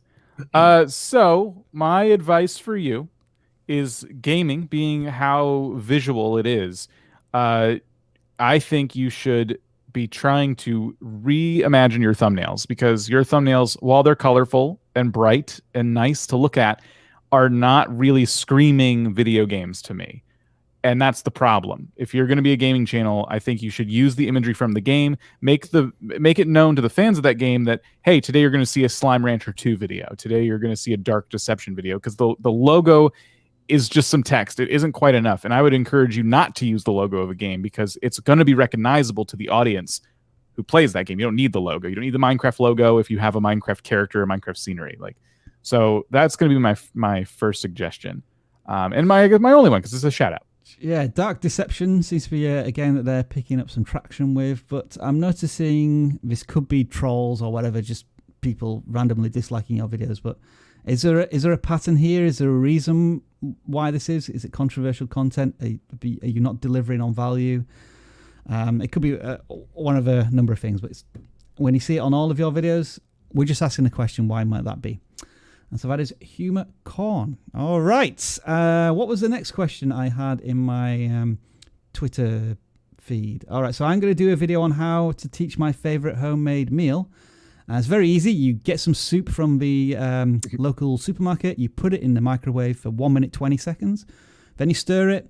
Then you put it in for another 20 seconds and maybe accompany it with some croutons. And I also like to have a bread roll as well with some poppables. Does anybody have poppables? They are delicious. Never heard of it. Poppables chips. What's a poppable? Chips. You just made those poppable words chips. They are. Oh, right. Come on. Let's sidetrack ourselves. You surely have had one of these. Sounds fake. Oh, they are. Oh, amazing. okay, yeah, I've actually had some of those. They're not bad. They are delicious. Salt and vinegar ones. Can't beat them. Yeah, they're not bad. So you homemade? You've made those? No, I don't home make them. No. Well, it was a homemade meal, so it's confusing. I can't home make anything. Come on. Doesn't know how to do anything. What are you talking? I don't. Yeah, I just barely can get this live stream going. He's been doing it for like 4 years. You know. It's True. And I have to ask other people to do idents like this.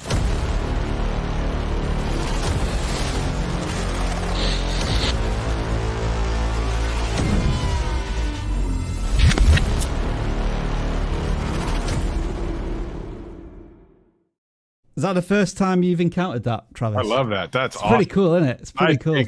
I dig it. And I didn't do that. That was Dan. So he gets all the wow, Dan! Look at you with some skills. I forgot I made it. So I'm like, what's this? This is the claw. This is where we start to pick random channels and audit them for the time that we have available. So what I do is I pick out a number. Did anyone hear that? I think that was just me. For some reason, Chrome reset all my settings, and now I'm getting sounds. So anyway, I take the number 18, and we put it into one of our forms. We'll go with non-gaming first. And could this be a channel about chips, like actual edible chips, like poppables, because it's called Salty Chips? Oh, that would be a coincidence. What if they only review poppables? Let's see. Salty Chips. Subscribe to make kid wealthy. All right. I'll really subscribe to this channel.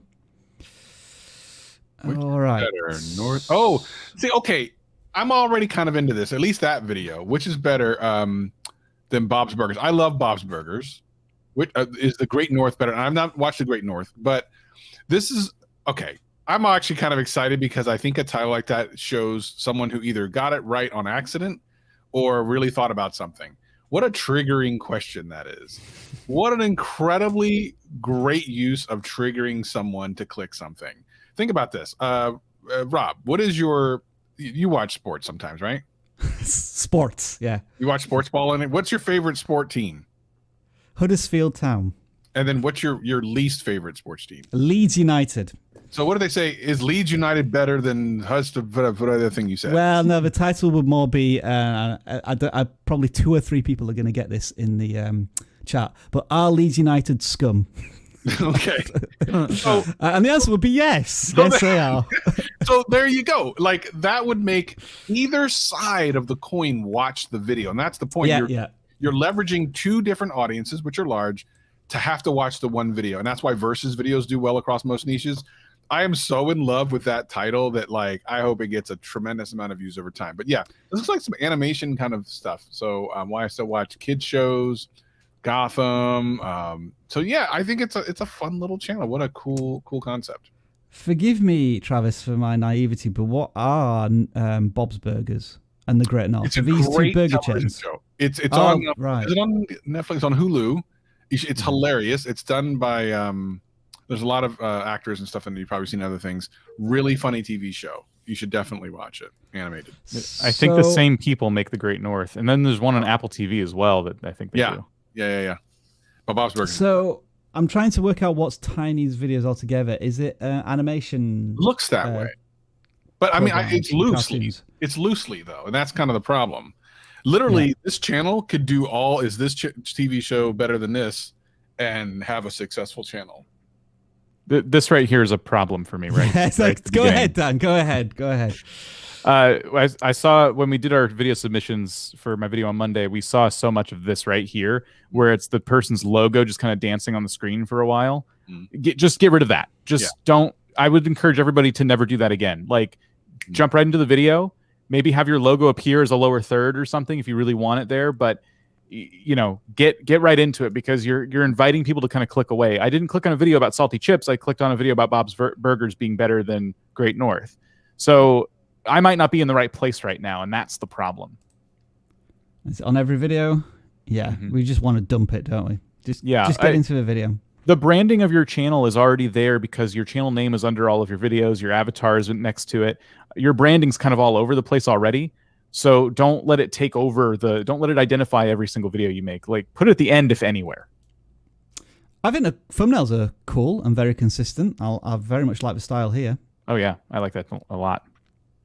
I like the Loki one. you can still read it even though you've put the Yeah. character like in front of it. I like that. Yeah, that looks cool. I mean, this is an example, I think, where text is used in an intriguing fashion. And although it is a prominent part of the thumbnails, it doesn't necessarily dominate the thumbnail completely because there's a nice, clear background. And there's only like another element, be it the characters or a vehicle or something. So I think the thumbnails are in a really good place as well. And then, yeah, because we see there's been somewhat of an evolution in the thumbnails. I guess the one thing we might start to question is this channel's been at this now for at least a year, and they haven't really got any traction yet. Yeah, it's, you know, the funny thing is, like, some of these channels just take a while to get going, and then all of a sudden they go out of nowhere. They go, if you ask Jonk, even like Jonk had multiple channels that didn't quite connect, and then all of a sudden, boom, there you go. So yeah, in older videos, there doesn't look to be an intro. We're just getting straight into the topic. Yeah. So I wonder why that changed in their strategy. Anyway, that is Salty Chips. Let's pick a gaming channel next. I need to mute that. That's really annoying. Mute site. All right. So the next channel we're looking at is 382. Let's see what we've got here. Gibby Gav is a channel we are going to offer an audit to. And they are subscribing for weekly races. I thought John was being way too quiet over the last 20 minutes. Has he got something ready to go? Okay, we'll check it out soon. Yeah. Oh, is this what I think it is? No, what is this? Maybe Shorts Racing. Is this? Oh, this is a racing game. Okay, never mind. I thought it was something else. The Perfect Race took me out. A lot of shorts. Mm. We know what videos. game is it? Shorts, yeah. It looks like iRacing. Okay. Okay, it looks like they're taking the long form content and grabbing a piece of it and making it a short. Just like seeing the side by side of some of these videos, which is a really interesting strategy, and I think probably the right way to repurpose content. Honestly, the thing I would stress is context. Make sure that you're making a short for somebody who doesn't need to see that long form video. Like if you were to watch that short from beginning to end, does it make sense? You know, as a person who doesn't know who you are, or what your channel's about, maybe doesn't have an intention to watch the long form video. Well, here is one then. Yeah. The other thing I would say is that do you need having you at the top is cool, but can't you take and crop the middle of that video so like we can see it more clearly underneath you? Because do we really need to see the edges of your screen anyway? You know what I mean? Yeah. Like, think about the viewing experience from the person on the short shelf. Like, it's cool that you're there. That's a neat effect, but this is I think a really poor viewing experience. Like, this one looks a lot better. It fits the screen properly. But when the video is cropped, I think the blurring just is really awkward there. I think you need to, if you're going to do that, you need to, because I remember I made this mistake a lot. You need to, what's the term? You need to add some opacity to it so it really just blends out the color of it, or make it black and white or something. It's too distracting above and below the actual screenshot. Yeah, it's hard to see where one video ends and the other begins. Yeah. So it's those just some tips for shorts. Be sure you're kind of catering to the viewers. Give them the best viewing experience possible. I saw a few months ago they were playing Gran Turismo. Those are two very different driving games. Yeah, and now they've moved on to iRacing. I guess there's a crossover of audience. Looks as if the iRacing content is now starting to dominate your most popular videos. Speaking of video games, Rob, when are we going to do this co-op Xbox? So I got some games I need to beat co-op, and you said you might have some time. I'm playing Assassin's Creed Valhalla right now, and that's going to take me 100 hours. So I'm trying to get. Give me until Christmas. Christmas? Well, you got. Jeez. We might have to do a birthday stream for me, December 26th. Here on vidIQ, where we just play some games for my birthday. Oh, happy birthday, Travis! In 5 months' time. Yeah, good channel. Continue to focus on it. Make sure if you're doing racing games though that they're kind of still hot. I don't know how hot iRacing is at the moment, so you can only expect so much of a kind of volume behind it. But inevitably, there's always a hot racing game somewhere doing something. So. And Dan, would we say that these are all moments of Let's Play action Is there any opportunity to do some tutorials? I know probably some there's gaming gotta channels be. hate it when we say that, but that's usually how you start to find an audience. I mean, you can do some lots of weird and wacky let's play content or moments of intense action within that tutorial, but yeah, as a gateway into the content might be a strategy. I would test both doing some tips and tricks and things like that, and live streams. I might try an iRacing live stream or two, but iRacing is an advanced racing simulator, and people actually get jobs in NASCAR from having been good at iRacing. So there's got to be some tutorials in there. You can take your expertise on this topic and like really help people in some way. All right, so we're reckoning there's a Jonk animation ready to go. There is, right? So that was fast. Me playing video games at work. Just a second then. So I need to reset my screen sharing so that I can turn the audio on so that we can hear Jonk. So window, now I've got to do the entire screen. Well, that's a frustrating one. Oh, that's weird. Right, okay, so I do that, share audio. Right, so are we ready for another Jonk Spectacular? Let's listen to this one. I'm not making another machine, but they only choose one for meme of the week. Hey! It burnt my little top hat, but nobody said I couldn't steal. Do. Who goes there?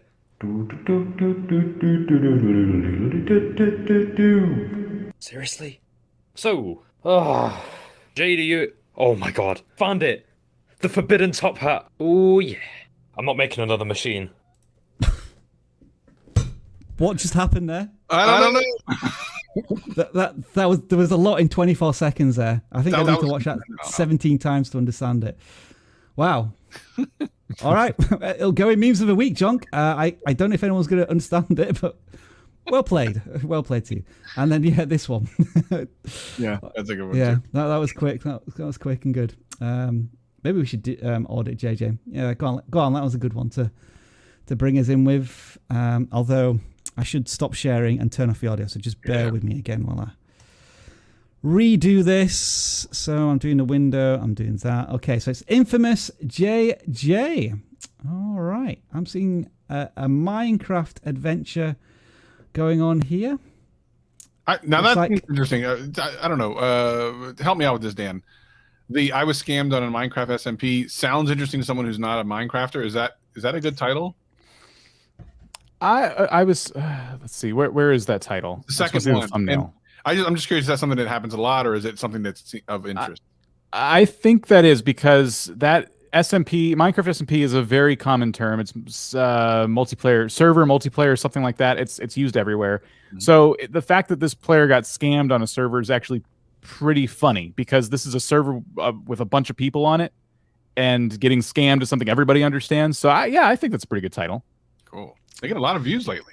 Yeah, so I'm interested in this one because it's I think this is the dream scenario for many creators. They want to create this type of content, but there may be under 100 subscribers and they're not getting any traction.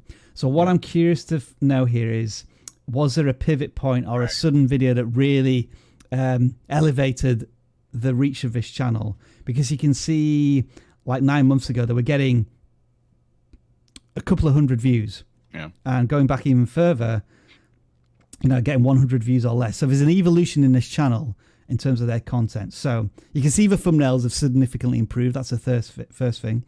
They were focused on Bed Wars. So what was the video that really took off? This one here, it looks like. This one. I made Minecraft SMP, and it was a complete... It was a complete disaster, is the full title.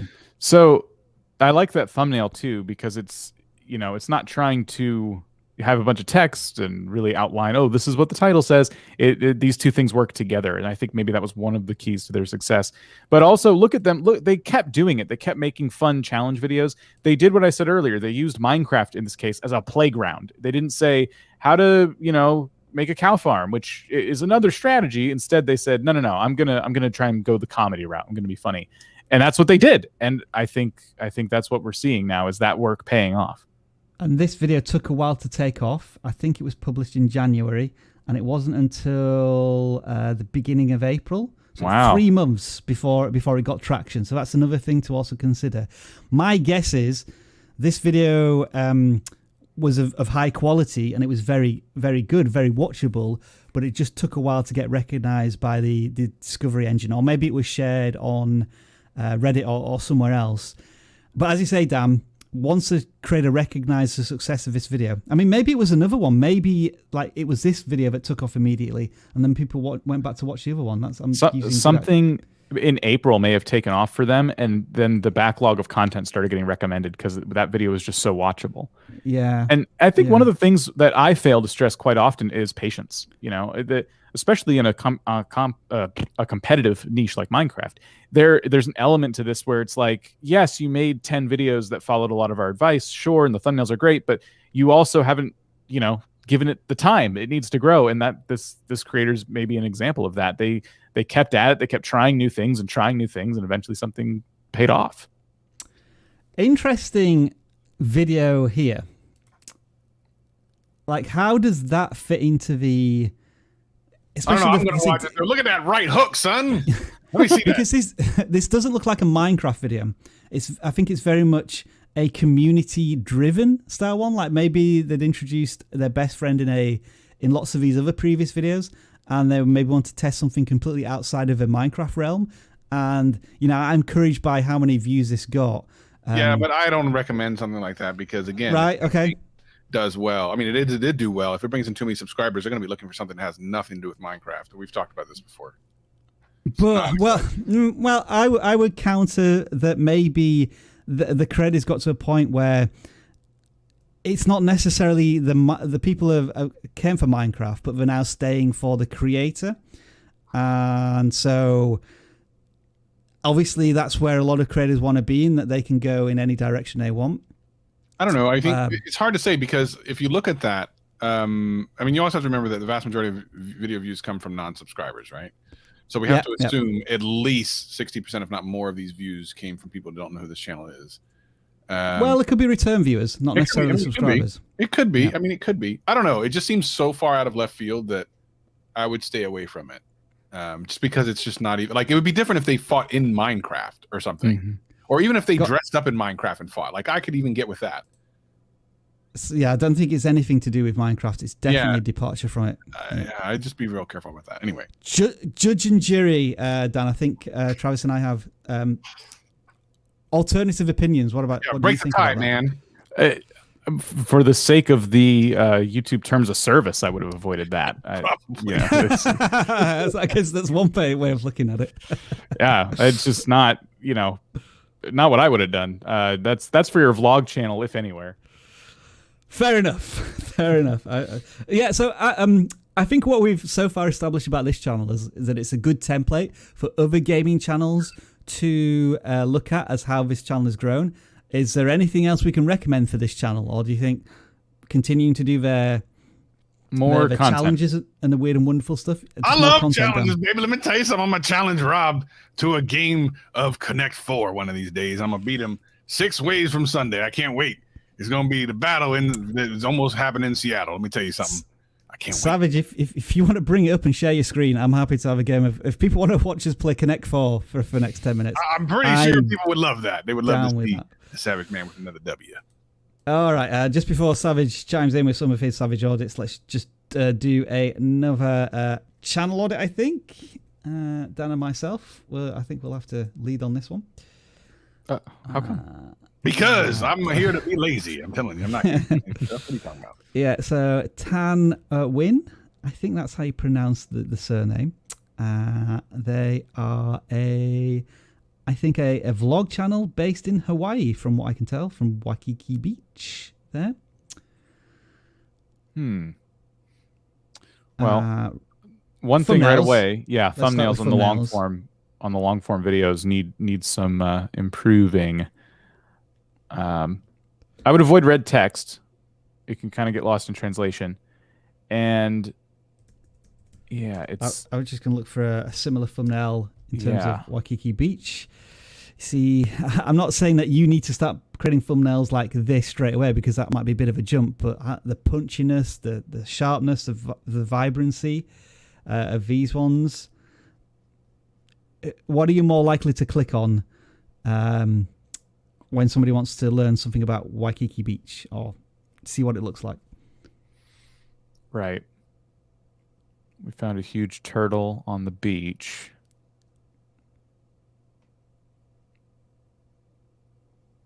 Yeah, it looks like they've pivoted to just done a lot of different things. Maybe they went to this beach as like a summer trip or something and took a bunch of videos and wanted to put them somewhere, wanted to give them a try, but it seemed like their channel wasn't about traveling to Waikiki Beach, before this trip. And so the channel kind of became a repository for just their content that they're making in their life. And that's where we're getting this lack of focus and kind of the confusion of like, well, what are we really looking at here? Like if I subscribe for all of your fun Waikiki Beach content, how long are you going to be able to, keep me engaged if you only got so much on your trip, And then in terms of titles, I feel as if these are titles of, when you've been on holiday and you're going through your holiday snaps and then you start labeling your images, something like, there's some pretty blue water here. And then, we saw 2 birds and a cat here. And that's how you save them in your folder. But in terms of making them an attractive video to click on, there needs to be more excitement and more reason to click. Like Waikiki Beach. All right, tell us a bit more about Waikiki Beach in terms of a thumbnail. You found a huge turtle on the beach. Okay, that's a more interesting title, but we need to see evidence of this actual huge turtle in the thumbnail. And right now you just have an arrow pointing into some water. So even if the turtle was actually maybe just sneaking out of the water, or we could see a bit of it, would be more attractive. So Tan Win, lots to work on here for your channel, but we wish you the best of luck with your travel vlogs. Hey, Savage. Oh, you woke me up. I was sleeping and dreaming I was at a beach for some reason. It was real nice there for a moment. That was real good. You have 16 students. Numbers are down. That's because you're oppressing me. You're putting me way at the end of the description. Ain't no one going all the way down to the description. Who reads through all that mess? It's always been there, Savage. It's only at the bottom. That's because I'm being oppressed. I'm being shadow banned by vidIQ. It's terrible. It's absolutely. Who would you like to savage? Let's do 16. Let's see what's going on with 16. So the last channel, 16. As always, disclaimer: the following advice you are about to receive is not supported or endorsed in any way by myself, Dan, or vidIQ. These are the individual thoughts of this fictitious character called Savage. It seems slightly endorsed because you're giving us so much airtime. Listen. He pays for it, Dan. He pays for it. I can't help it. Dan. How many superstar channels have you brought from 0 to 33,000 subscribers just by being in his videos? How many have you done that for, Mr. Dan, Mr. Smarty Pants? I think one, just like you, because I was also in those videos. Yeah, but ain't no one there watching you. You know that. Come on. Look, Excalibur. Let's take a look at Excalibur. I think that's a sword or something. And we got this red-headed person, which is that the character? Is this one of them things where they do them? You ever seen them virtual VTuber people? You ever seen those? Rob, have you seen those? Yeah, a couple. Yeah. You should do one for vidIQ. I'd be hilarious. We should. How do you get those, Dan? I know you probably know how to do the VTuber thing. You into some freaky stuff. How do you get the VTubers to work? How does that work? Probably the Google. I don't know. Is that a plug-in or something? We need to get a plug-in for Dan and Rob. Why don't we all do a VTuber audit one week? We just got all our VTubers up there. Why not? I think that's a great idea. Look, hold on for a second. Let me pat myself on the back. Didn't Blockvax do that, Dan, where we did a podcast with him? He VTubed himself. Yeah, character from Minecraft. Yeah, but he just put Minecraft. I don't know if he actually used VTuber, whatever that is. Yeah. I just think it's something we should do more of. And obviously this channel believes the same thing because they're obviously doing the same thing. Let's see what kind of thing. Dragon Ball Z. Oh, I'm out already. Good Lord. That is the height of nerdiness right there. I don't know if I can get with this. I don't know how you became a savage student. We normally don't allow nerds like you in at all. Like, we don't care how much you pay. We just turn you right back around and send you over to Dan's course. You know Dan has a course now? He has a course for all the Minecraft and people live in their basement and stuff like that. You know, the people live on top ramen. We ain't doing that. What's it called, Savage? We live on stove top stuffing, baby. That stuff is delicious. All right. All right, what's next? I don't even know what that means. All right. So there you go, Savage student number one. Look at that now. 11. Who do you think the first person to sign up for this lot? Let's see who the first person was to sign up. That's some craziness. 11 new signups there. Just of course, because there's not shadow ban anymore because we told everybody people wanted it. Yeah. No savage, no peace. Don't make me start on that again. Cooking area. Cooking area. I think the cooking area is the kitchen, basically. Why didn't they just call the channel kitchen? All right, let's think about it. What is that? Saucy Perry. I think this channel is obvious to me. This channel made a mistake. They thought they were clicking on something. This channel actually looks halfway decent. Is that a donut or is that like something with tomato sauce and sprinkles? I can't tell. Is that a pizza or a donut? It's a good question. Man, I don't know that I would eat that. I'm not. It can be both. Here's the problem with a donut like that. And let's be honest about this. Do donuts go, by the way, do donuts go bad? You think actually ever go bad? Yeah, I think they would. I mean, you McDonald's never one's know. If you look probably at that thing, is it bad? I mean, it already might be bad. That thing comes right out of the oven looking bad. I don't know what's going on there. What are these other things? Why is everything orange? Listen, I know there's about 2 things that you can eat that are orange. Why are there 17 things on this channel that are orange? It makes no sense. They making up foods. It's not real. You know that orange chicken you get from like Panda Express? You know that stuff ain't orange. That stuff ain't orange. They put some food dye in there and everything else, some hair coloring and some stuff. Come on, I know that stuff ain't right. Oh dear. Yeah, let's throw these guys. Let's go real quick. There's one more. Let's go to the last one. Whoever just signed up, let's get them in. I hope you find that useful. Kitchen area. We're going to do channel 34 here. And we are looking at lo-fi radio. We need like a savage seatbelt. Like, where are you going? What are you guys moving around? What are you talking about? I'm just making sure I gotta get my breath going. All right. Lo-fi radio. I thought things were good if they were hi-fi. What does lo-fi mean? What is you guys know what lo-fi is? What does that mean? It's just like chillax type music. What am I supposed to do with this channel, Rob? Look at this. There ain't no thumbnails. Yeah, Look at the words on there, and it's talking about lo-fi. Myself.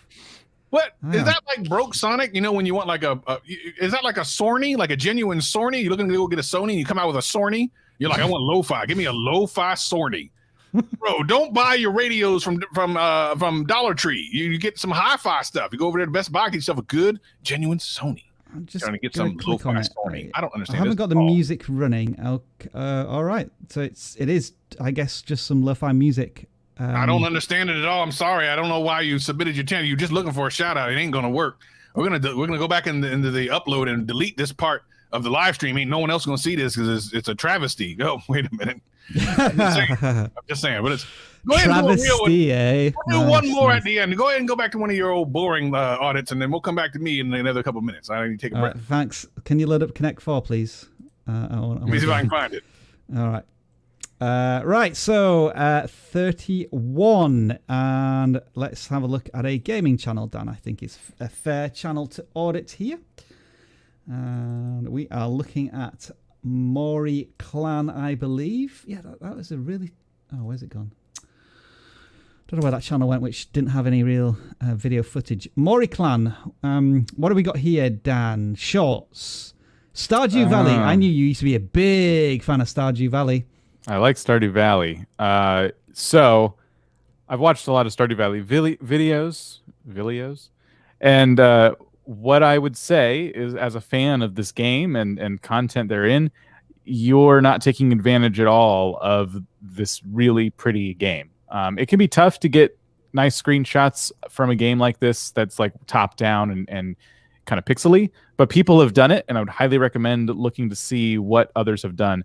So that's the first tip. And it looks like you're heavily relying on episode numbers for all of your content. So I always say I can get that anywhere.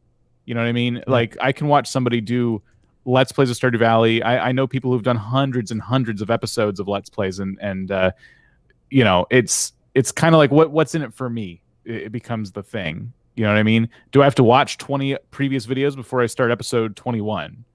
And I would, in that sense, get rid of episode titles altogether as a result. Try to invite new people to your content who've like never seen you before. That is a fantastic thumbnail. I just caught my attention as I was scrolling past. But here's some examples of some thumbnails. I think when you're looking at small sprites, blocky graphics, almost like zoom it in. I think viewers are more than happy to see something a little blocky, as long as they can associate it with the game. Or I think also sometimes organized chaos is another way of doing this as well. Like I guess that one's kind of an example of, all right, there's a lot going up on screen, but you can tell it's something to do with I don't know, farming. Dan, would that be right? They're maybe trying to Yeah, do there in some way. It's kind of interesting because it's an item duplication glitch, but does it have anything to do with having those really big farms? I'm not sure. But either way, these thumbnails are infinitely better because I can tell it's Stardew Valley. I recognize the aesthetic right away as a fan. And the channel we were looking at just put Stardew Valley on a black and white screen. So there just wasn't much there. All right. I don't know. Are we good to go? I'm just going to download a virus, but go ahead and try it anyway. We'll see if it works. All right. So you all, nobody asked for this, but we're gonna play anyway. It is middle of my thing. Savage. Okay. This is. Oh, I need to. There we go. Hang on. What do you think about that? Right, okay. This is a big. Yeah. This is a big Connect 4. How big is this 4? It's not that big. Is that normal? So that's huge. That's huge. I think that's about the right size. Yeah, no chance there. What are you talking about? Y'all Canadians don't know how to play this Connect 4. Look, hold on. What's going on? Who's who? Who's the darker circles? So I'm dark blue. I'm dark blue. Of course he is. Of course he is. Of course he is. Of course he is. I'm the vidIQ blue. Okay. I think I'm in a bit of trouble here, actually. I'm a little concerned. Oh yeah, you're not doing. You're in good. trouble, man. I'm gonna tell you something. The savage man is about ready to go to town. Whoa, there we go. All right, watch out now. Settle down there. Yeah, I think. No, don't do that. Don't give me advice. What's going on here? I think I've lost. Is anybody still watching? I'm gonna tell you something. It's about to get bad. It's about to get bad for you. Hold on. Oh, salami. Yeah, go over here to the left. Yeah, go over here to the left. Go there. It's over. Dan, you've seen it. Is it all done for? There's a lot going on here. Wait, hold on. There's a lot going on here. Hold on. It's over. It is really right now. Let's do that one. What are you doing? Okay. I don't know. I don't know what you're talking about. Dan, just don't tell him what to do. Don't tell him what to do. What are you talking about over there? What are you trying to do? It's Connect 4, right? I don't know. I'm gonna try to connect 5 if I can, just because. Well, you could have done 4, but you just decided not to. So I don't know. I'm like a cat playing with the mouse. That's what's happening right now. Dan, I've just seen it as well. I've just seen it, but there's nothing I can do. I'm powerless. You better do something. Are you about ready to lose? This is stressing me out so bad. Well, it's okay. I'm about ready to win. Don't worry about it. 300 people. Right. Why'd you leave it open for him? Don't play because if I went down, he would get the diagonal was there. I win. Or he would have missed it. And let's not ever forget what just happened. That I told you, I called you out like what's his name? Throwing it. I was like, what was that dude did? That old fat dude that called the home run. That dude. I did one of those things. I have no idea what you're talking about. 3-1-0. I think we got time for maybe one more. Yeah, it's not even 1 o'clock yet. Yeah, no, we got time. Don't you worry about it. We got time. All right. So the next channel we're looking at here is a non-gaming channel, Homes We Love. New luxury property tours every week. Okay, right. So I think this channel is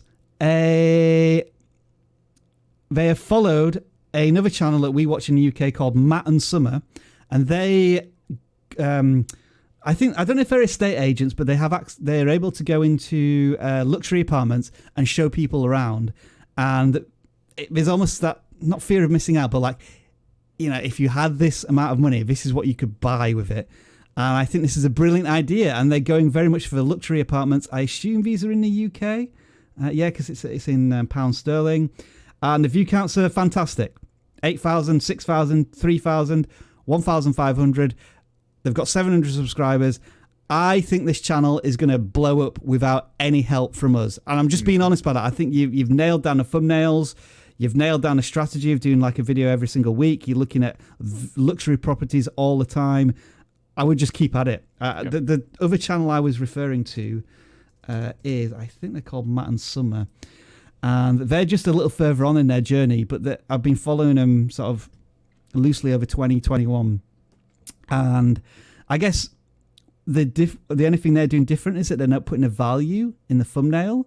I don't know if that's maybe worth experimenting with, or maybe that's how you're differentiating yourself from this channel. I thought they used to put in the amount, but it looks as if they don't anymore. And they also look at cheaper properties. So like sometimes they'll look at one that's £300,000. Whereas I think our hero channel is just looking at exclusive stuff in London. And I don't think there's anything necessarily wrong with that. Yeah. These are all Well really done. cheap places. I would never live in any of those. It looked like trash. It's just anything under 12 million. It's just not worth the time. So is it all London luxury apartments? Doesn't seem very luxurious to me. I'd noticed that you experimented with a short there as well. I was wondering why that one had a lot less views. This is where. Any thought? I mean, Dan, are you just agreeing with me here that this channel's nailing everything? I think the only thing, like, all I could do is say like different things to tweak it, and I think the font they're using is hard to read in the thumbnail. It's just a little too fancy for me. And, right. Okay. This is just a nitpick. You know what I mean? Even when it was on the blue background before, it's still kind of hard to. It takes me a minute to like focus on it. So that could make a difference.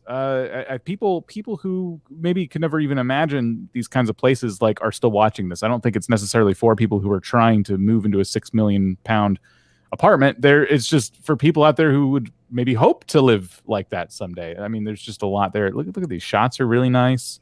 Yeah. A lot of effort my put internet into is these. terrible. Yeah, that's true. Just not working. Just not working. Terrible. So yeah, I think Homes We Love, you're onto a winner. I think you're doing everything right. Keep doing it. I guess the one thing also I'd maybe look at here is start looking at in detail at your audience retention. And if there are any particular parts where people are dropping off, maybe the intro's too long and are not interested in, they're more interested in you going through maybe the kitchen or like certain rooms. You know, it could almost be that you're gaining or losing audience retention based on what part of the house you're looking at. Really start to look at the detail there, and also the video lengths as well. I mean, what works better, 20-minute videos, 10-minute videos? It looks as if you've been playing with the video length a little bit here and there. Some very encouraging signs, so well done for your early success on YouTube. Mm-hmm.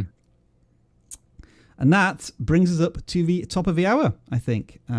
We are done for another week. I want to thank Jade once again for joining us. If you do want to check out her channel, there it is, Jade Dharmawangsa. I think I pronounced it correctly that time. Yes. For all of her creator advice on the economy.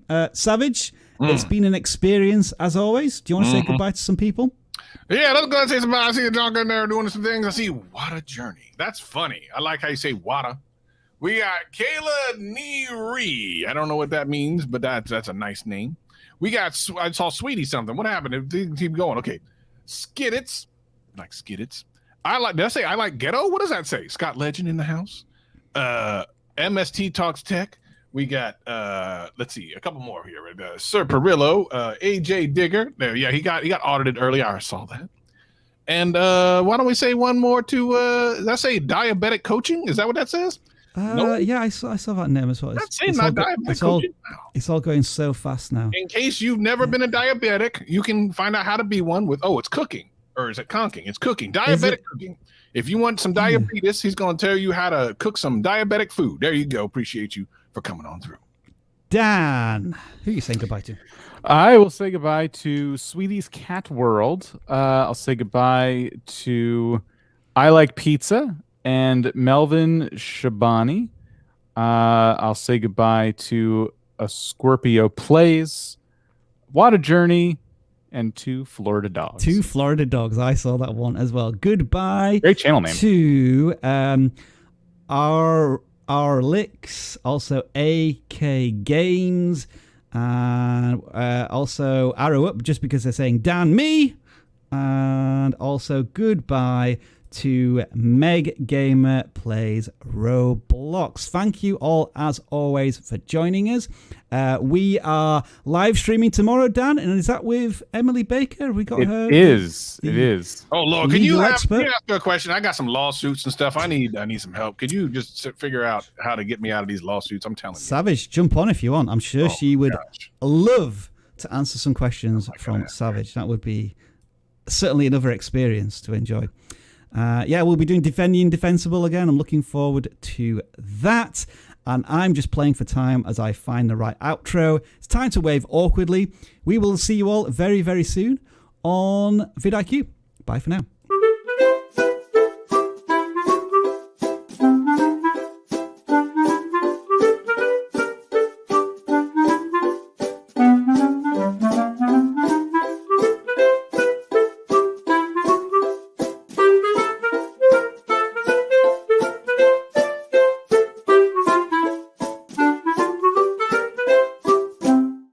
Hey vidIQ community. Yeah, breaking the fourth wall, I know, but I need to show you something. Welcome to the lab. So this is a new guy, and I've been working on something which can turn anyone into a stickman. Just watch.